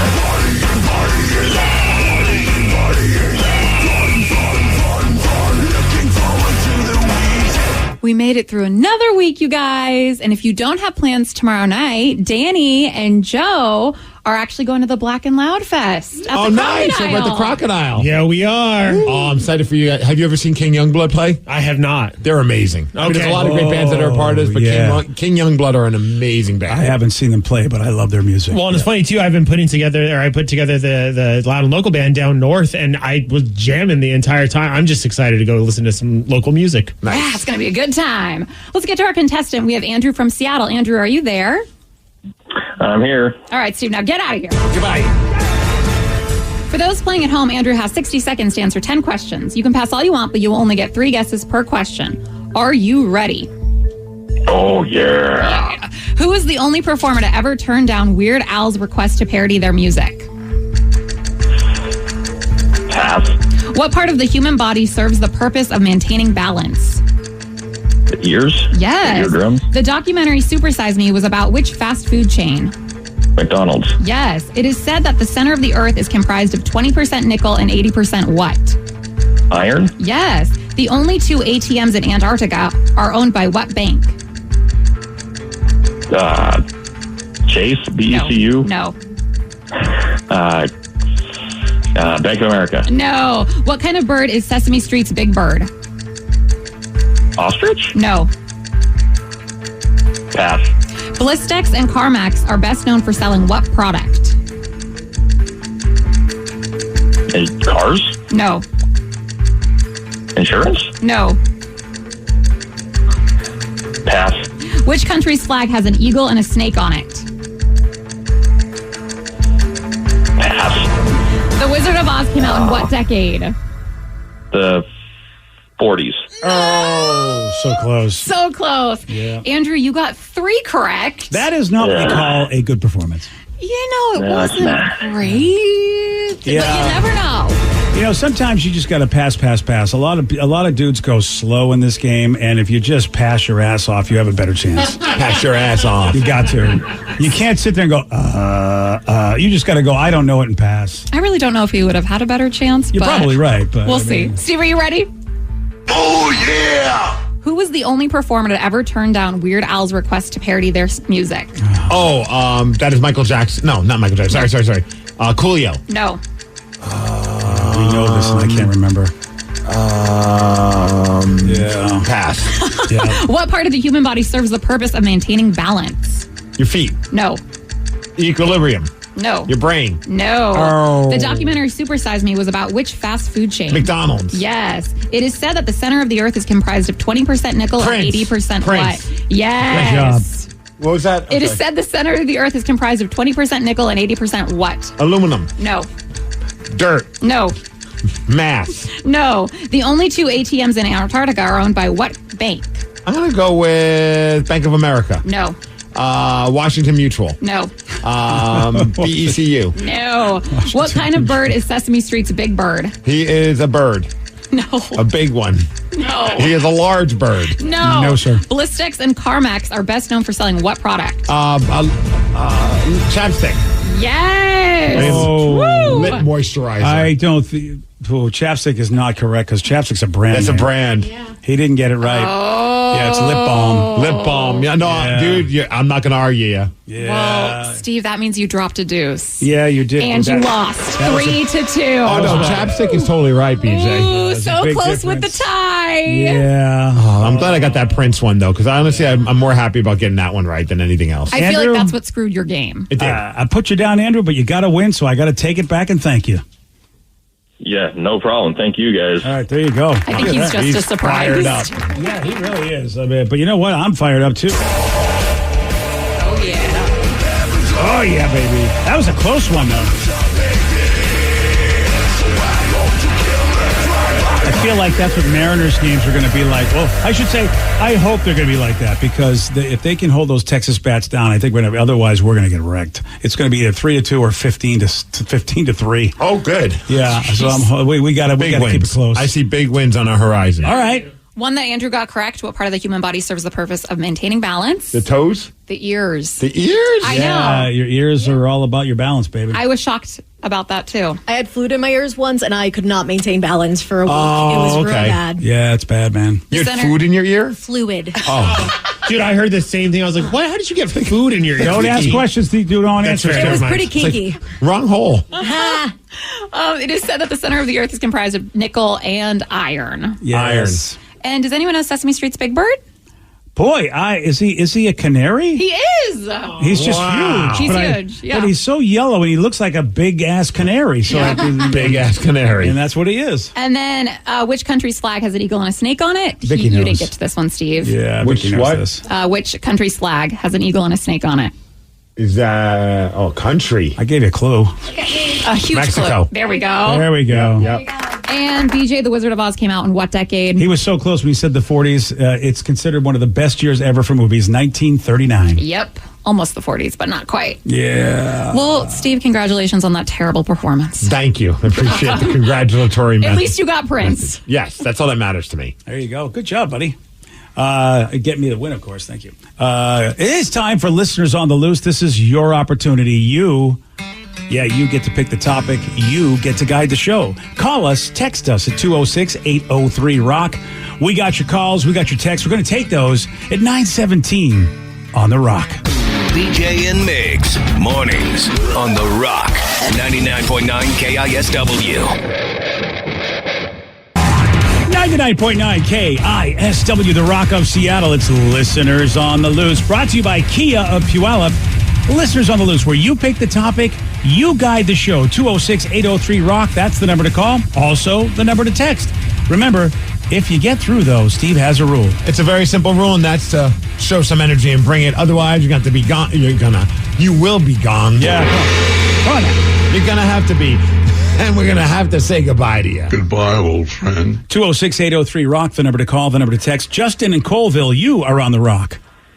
Ahoy! Ahoy! Ooh, that's, I got a bunch of friends in Chicago that do that. What, they say ahoy? Yeah. Brian and somebody or other. Oh, they wear, they're Hair Club's buddy. It's Hair Club's buddy, and that's some what they kind say. of friends you got that you don't even know their names. Well, I don't know if he uses his real last name on the air. That's why I've got to be like, I'll just say Brian. I thought you were going to say Brian and another guy. I didn't realize you were trying to figure out the last name. I get you. Yeah. I think of cookies when somebody says ahoy. Yeah. So, but anyway, ahoy back at you, sir.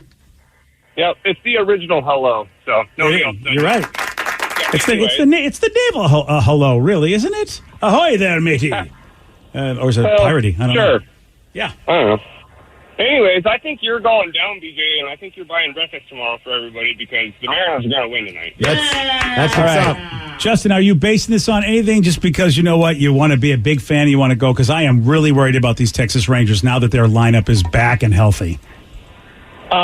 They got this all the way. I haven't watched a single game, but I hear you guys talk about them all the time. So just here to throw that out there. I think you're going down.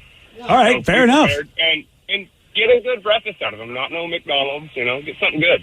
And now, what happens if I win? Should I then just get nothing but scraps? Yes. No, you should absolutely get a burrito from Second. Your phone is. I hate to say it, but Yeah, Justin, sorry, your phone is Justin. done. This is exciting. I mean, look, this is, and everyone's calling it. This is really the first round of the playoffs. These last games of the season with Texas and Houston. This is playoff baseball. These next 10 games are going to be insane. Yeah. I'm so excited about it. And look, although there's parts of me that just thinks about, like, I know baseball's a long season, but then you start thinking about some of the games they should have had. It's like that every year, though.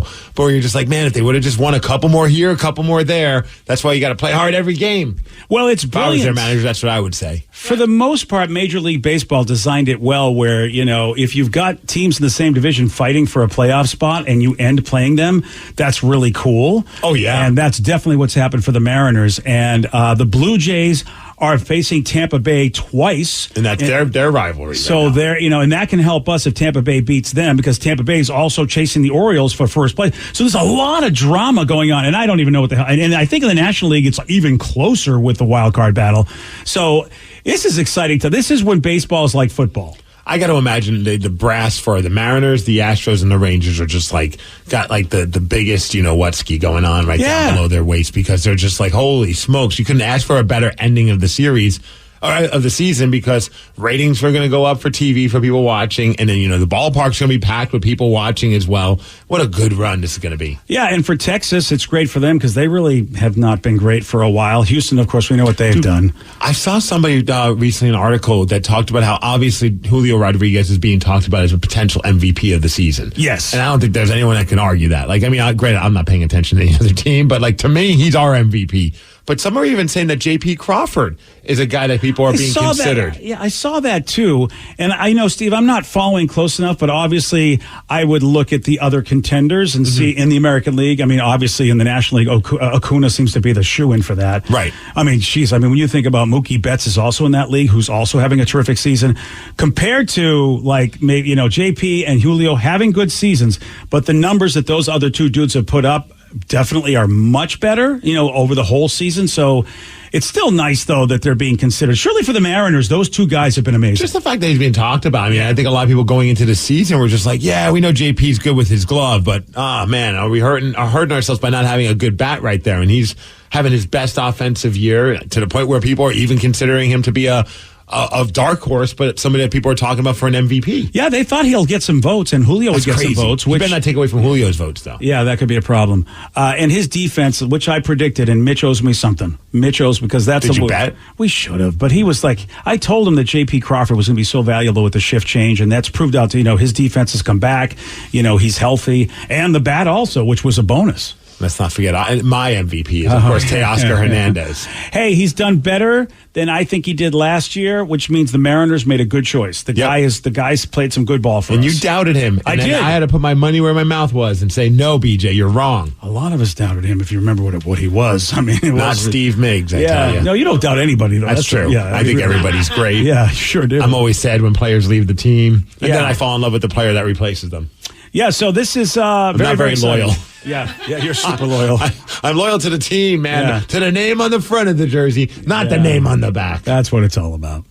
So, yeah, very, very exciting. It's Listeners on the Loose. You pick the topic. You guide the show. So it says, do you guys water down your toothpaste when you're about to brush your teeth? Or are you savages like my wife and just brush your teeth raw? Oh, I always put water on there. Always. Yeah, I don't know. I want it to suds up. I feels weird when that paste is just pasty. I always feel it's weird when I go to the dentist and they put at the end, I don't know if your dentist does this, I imagine they all do it, but they put them after they finish cleaning your teeth, they put some toothpaste on a brush and then they just start going. They do. They have that little thing that spins around and they polish my teeth. Yeah. That little spinny thing. Yeah, but it's like a spinning toothbrush. Yeah. And you're right. It's weird because there's no water on it. It feels really weird. I don't know how people do that. Yeah, your wife is a savage. Yeah, I mean, I guess she's a water conservationist, so that's nice. Oh, gosh. And in that same note, though, do you guys always rinse after, or do you only just brush your teeth and not rinse with water? What? My daughter doesn't. She hates it. She just brushes her teeth and then spits it out. And lets it dry? And she likes the mint flavor. I heard you weren't supposed to rinse it because you're supposed to leave the toothpaste and all that to do its job in your mouth. Really? That's what I heard. Oh, So I don't spit anymore. It's like scrubbing bubbles inside my mouth? No, I always rinse and clean my mouth. I don't know. You know what, Vicky? We'll have to do some research on that. I don't know if that's true or not. I use mouthwash after I brush. Oh, do you rinse that out, though? Or do you just leave the mouthwash? No, I rinse it out as well. Oh, yeah.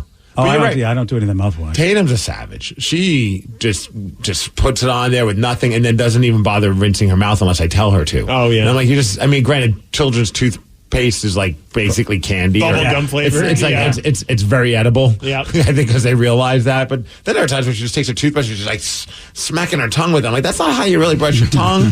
But you know what? A+ for effort. Do it, girl. I mean, you might knock a tooth out, but you know what? At least you're trying and you're excited to do it. So who am I to tell you what to do? I can't remember that when our kids started brushing their teeth. I feel like Tatum's really like ahead of the game.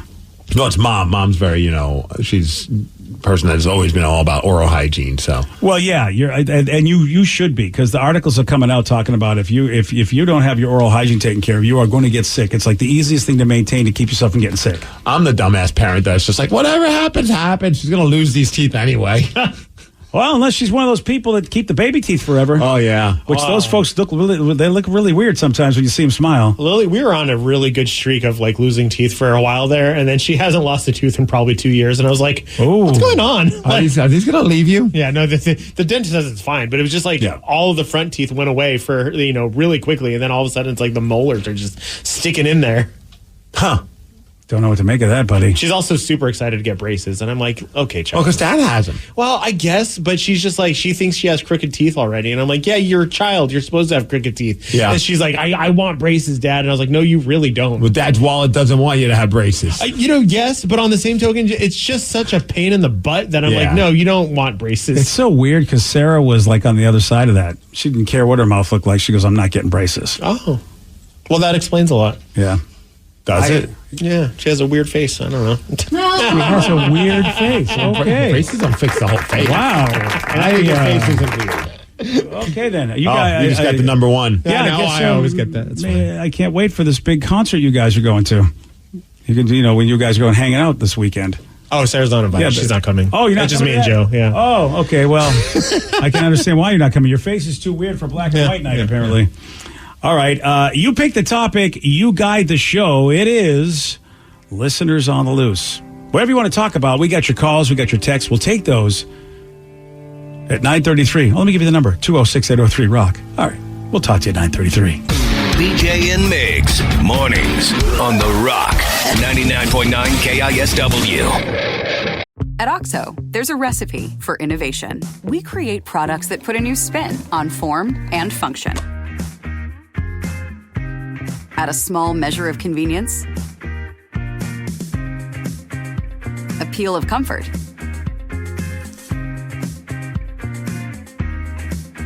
and just a pop of freshness. Because no matter what you're making, we want to make it better. OXO. Better. Guaranteed. 99.9 KISW, The Rock of Seattle. It's Listeners on the Loose, 206-803-ROCK, the number to call, the number to text. Let's go to Ben, the Traeger guy. Ben in Bremerton, you're on The Rock. Hey, how's it going, guys? Hey, Ben, welcome to the show. What you got? Well, I wanted to call and talk about Baldur's Gate / D&D in general. Like, have you guys, any of you guys been playing Baldur's Gate at all? I know you play D&D. So that's the new video game that's out, right?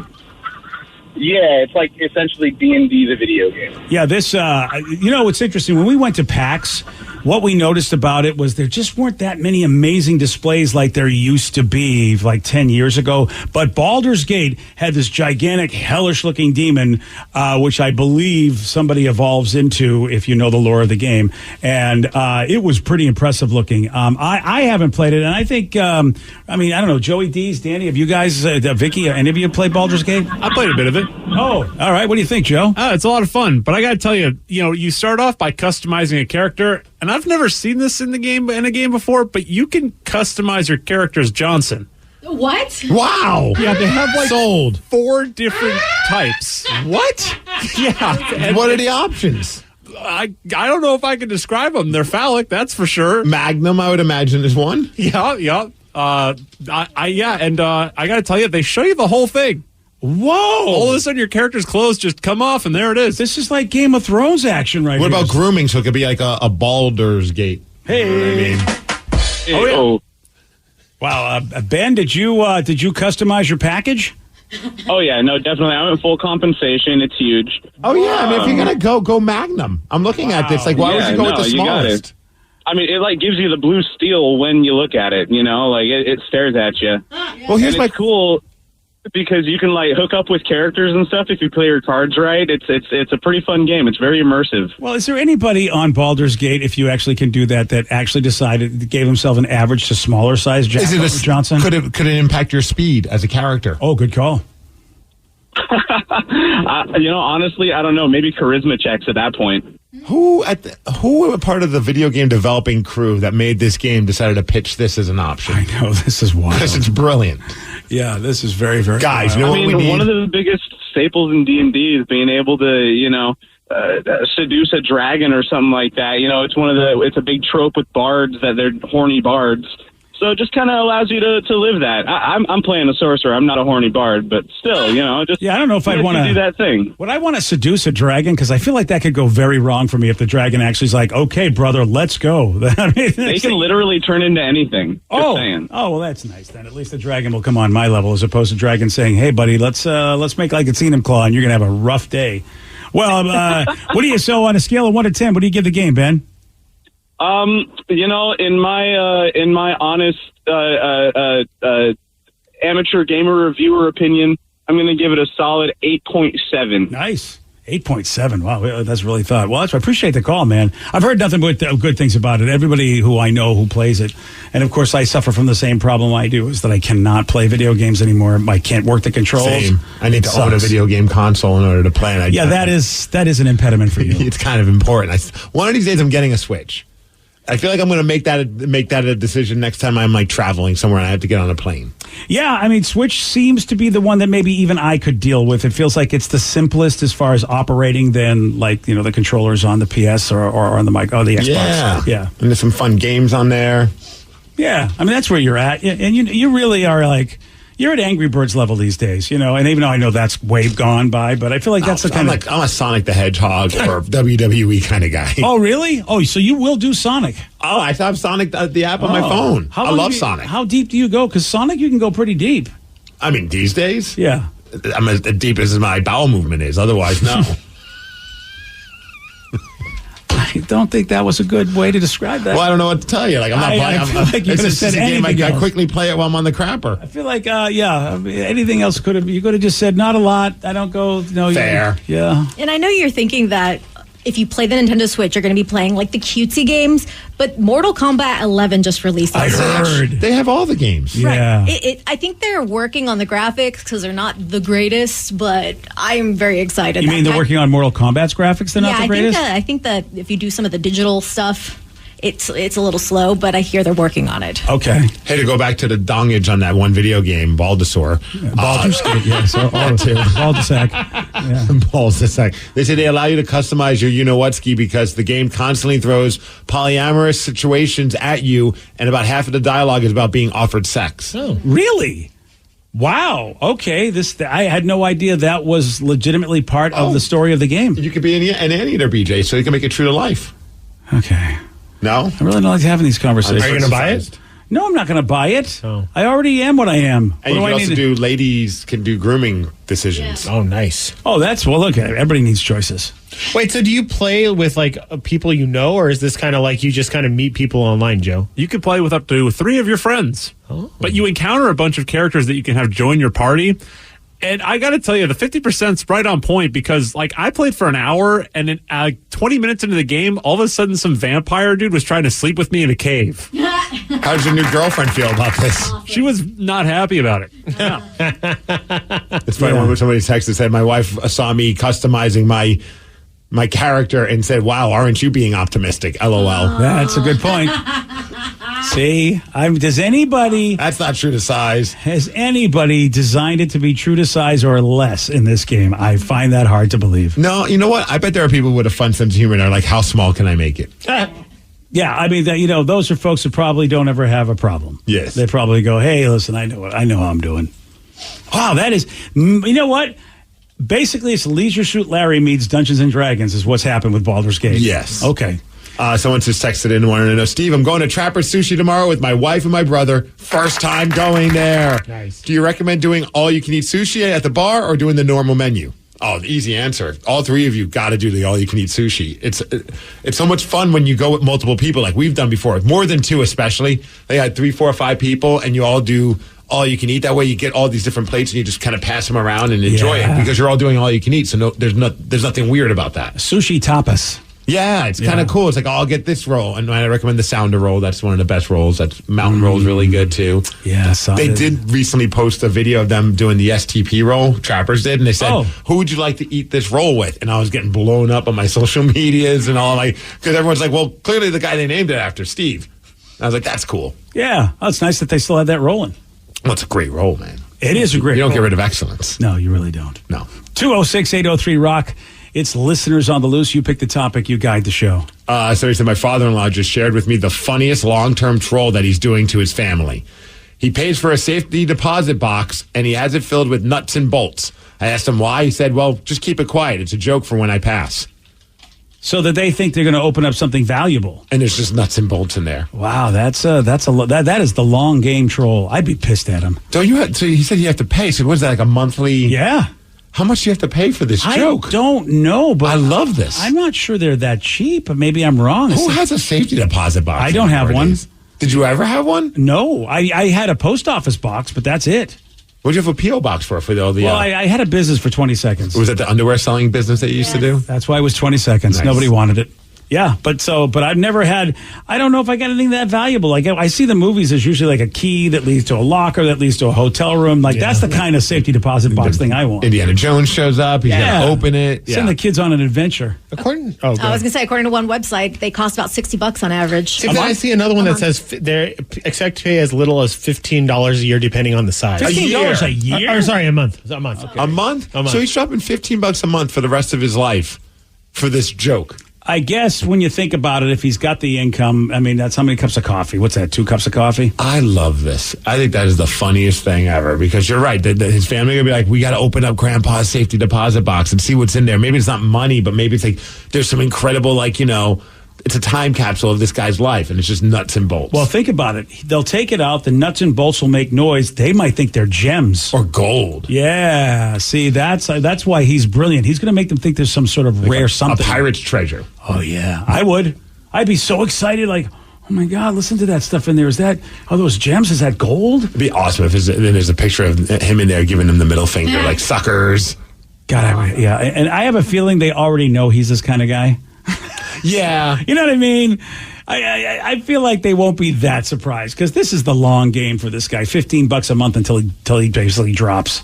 Somebody said, hey, BJ, I was just listening to the 7 o'clock hour when you were talking about how like you found out your DNA. And he says, welcome to the club. But if you've never had gefilte fish, you should do it and it would make an awesome video. LOL. No, see, I don't like hearing that. I've had some before. And? Completely out of the jar. I should probably preface this by saying we did our high school version of Fear Factor.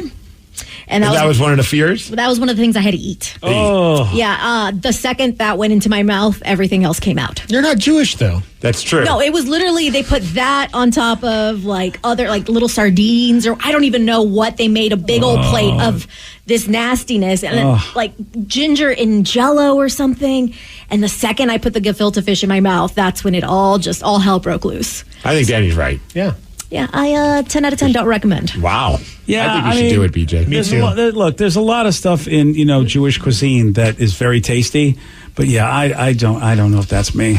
Somebody wanted to know if I was going to be over at Defy tomorrow. Yes, at Washington Hall. It's going to be a badass time. This person just said, it's my first time ever going. I'm going to see Eddie Kingston. Eddie's in All Elite Wrestling. He's going to be wrestling at Defy. He just won the Ring of Honor World Championship as well. He's you like him, man. He's a cranky, loud New Yorker. My kind of guy. I mean, he is exactly what like you'd see on the streets of New York yelling at you about whatever it is that you're doing, but he's doing it inside the ring. He's awesome. He's well loved by everyone. A few times I've met him. There's not a better dude out there. And are you wrestling or calling? I am going to be the ring announcer tomorrow. Okay, there we go. Unless something happens, you never know. Yeah, I mean, you got to be ready sometimes. Because sometimes they go after the ring announcer. Well, it's happened before. Yeah. There's also been times where I showed up to be the ring announcer, like, hey, dude, someone couldn't make it. Can you wrestle? And I'm like, I'm like, you're in the car. Let's go. And so as the ring announcer, are you a good guy or a bad guy? Or are you just like a neutral guy? I'm a good guy. People like me. I high five people. I kiss children. Right. No, I'm kidding. I don't. Yeah. There's no children there. Okay. Sometimes there are children there, and they have nice things to say about you. They do. Not in Seattle. Seattle are proper. They understand. They respect the Steve Migs. That's what it is. As opposed to like Everett and Portland. And well, those Tacoma. That's lawless over there. Spokane. Yeah, they don't Richland. have laws in those places. Yeah, all those places don't understand what they have. But Seattle, they get it. They understand greatness. That's why I go by Seattle's biggest star. I respect Seattle, and they respect me. That's probably why Portland hates you so much. It's probably too. 206-803-ROCK, the number to call, the number to text. It's listeners on the loose. I like this question. What are your top 5 rock singers of all time? Whoa. Doesn't have to be in any specific order. Mine are Chester Bennington, Axl Rose in his heyday, Miles Kennedy, Robert Plant, and Nancy Wilson. Oh. Whoo, that's a tough question. Top 5 is a lot. All right, then name my top 3 or top 2. I mean, I'm throwing Bon Scott on there. Yeah, you always go back to him. You love that guy's voice. I do love Bon Scott a lot. Ooh, boy. Well, you're going to hate me, but I have to put him in my top 5. I love the band. I got to put Ed Roland from Collective Soul. I know he's not the greatest lead singer of all time, but I mean, I do love the band. You like his voice, though? Yeah, so I do. Some of my favorite singers don't necessarily have a quote-unquote good voice. I just like the way that they sound with the songs. Okay, fair enough. Like I would say I love Tom DeLonge's voice. A lot of people hate it, but it's not a classically trained good voice to do from Blink-182, but I love his voice. Mm-hmm. Yeah. Mm-hmm. And it's very, it fits the music perfectly. In the minute you hear him singing, and that's what I love about Blink-182, they have 2 different distinct voices, so you know who's singing in that band. Agreed. Yeah, and I mean, this was a rock band, and so I got to go back to one of my favorite bands in my 20s. I got to go back there, and and it goes back and forth because they both sang, but I'm going to give the edge to Rick Ocasek. Okay. Yeah. Even sometimes you couldn't tell him and Ben Orr apart, but you can. That was my problem with the band. That and it sucked, but other than that, I'm kidding. I'm kidding. I just don't know what to say anymore. My number 1's always going to be my number. Mike Patton from Faith No More. He's in a million bands, but that dude, he could scream, he could sing, he's inspired so many people you don't even realize. He's the incredible voice. Andrew Wood from Mother Love Bone. Yeah. I love him. Eddie Vedder, of course, from Pearl Jam. And I'll go with Brett, the lead singer of the Glorious Sons. Man, I love that dude's voice. Nice Brett call. Emmons. Yeah, that's a good call. And Delilah from The Last International. She's Delilah Paz. I love her voice. It's bluesy and it's raw and it hits you. It hits you in the right way. I'd say it's a good list. Danny. Mine, of course, Dexter Holland, number 1 from The Offspring. Yeah, not a great voice. I mean, if you were a vocal coach, but awesome voice. And no one can match him in terms of what he does a lot of times. Tom DeLonge is number 2, and then number 3, I think it's going to surprise you. Corey Taylor from Slipknot. Oh, he's very Mike Patton-esque. He can do it all. Yeah, he sings and then he can just scream, and the fact that he can do that is just always amazes me every time I listen to Slipknot. A lot of people are saying that. Yeah, Corey Taylor. Good call. That and the Weeda singer. Someone just texted. Oh, of course, yeah. Weeda. Chris Cornell. You can't forget about him. Oh, yeah, of course. Nobody sings like him. Yeah. I love Weezer so much, and I didn't even put Rivers on there. That's pretty bad. But I'm not sure. I mean, he's got a decent voice and everything, but I don't know. I think there might be just 5 people better in my own brain. Like the Weeda singer. Yeah, there you go.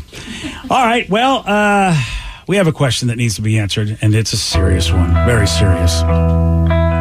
What do Ryan Castle and a belly button have in common? I'm going to tell you at 9:52 on The Rock. BJ and Migs, mornings on The Rock, 99.9 KISW. And now, the Ryan Castle question of the day. What do Ryan Castle and a belly button have in common? Smells like Fritos.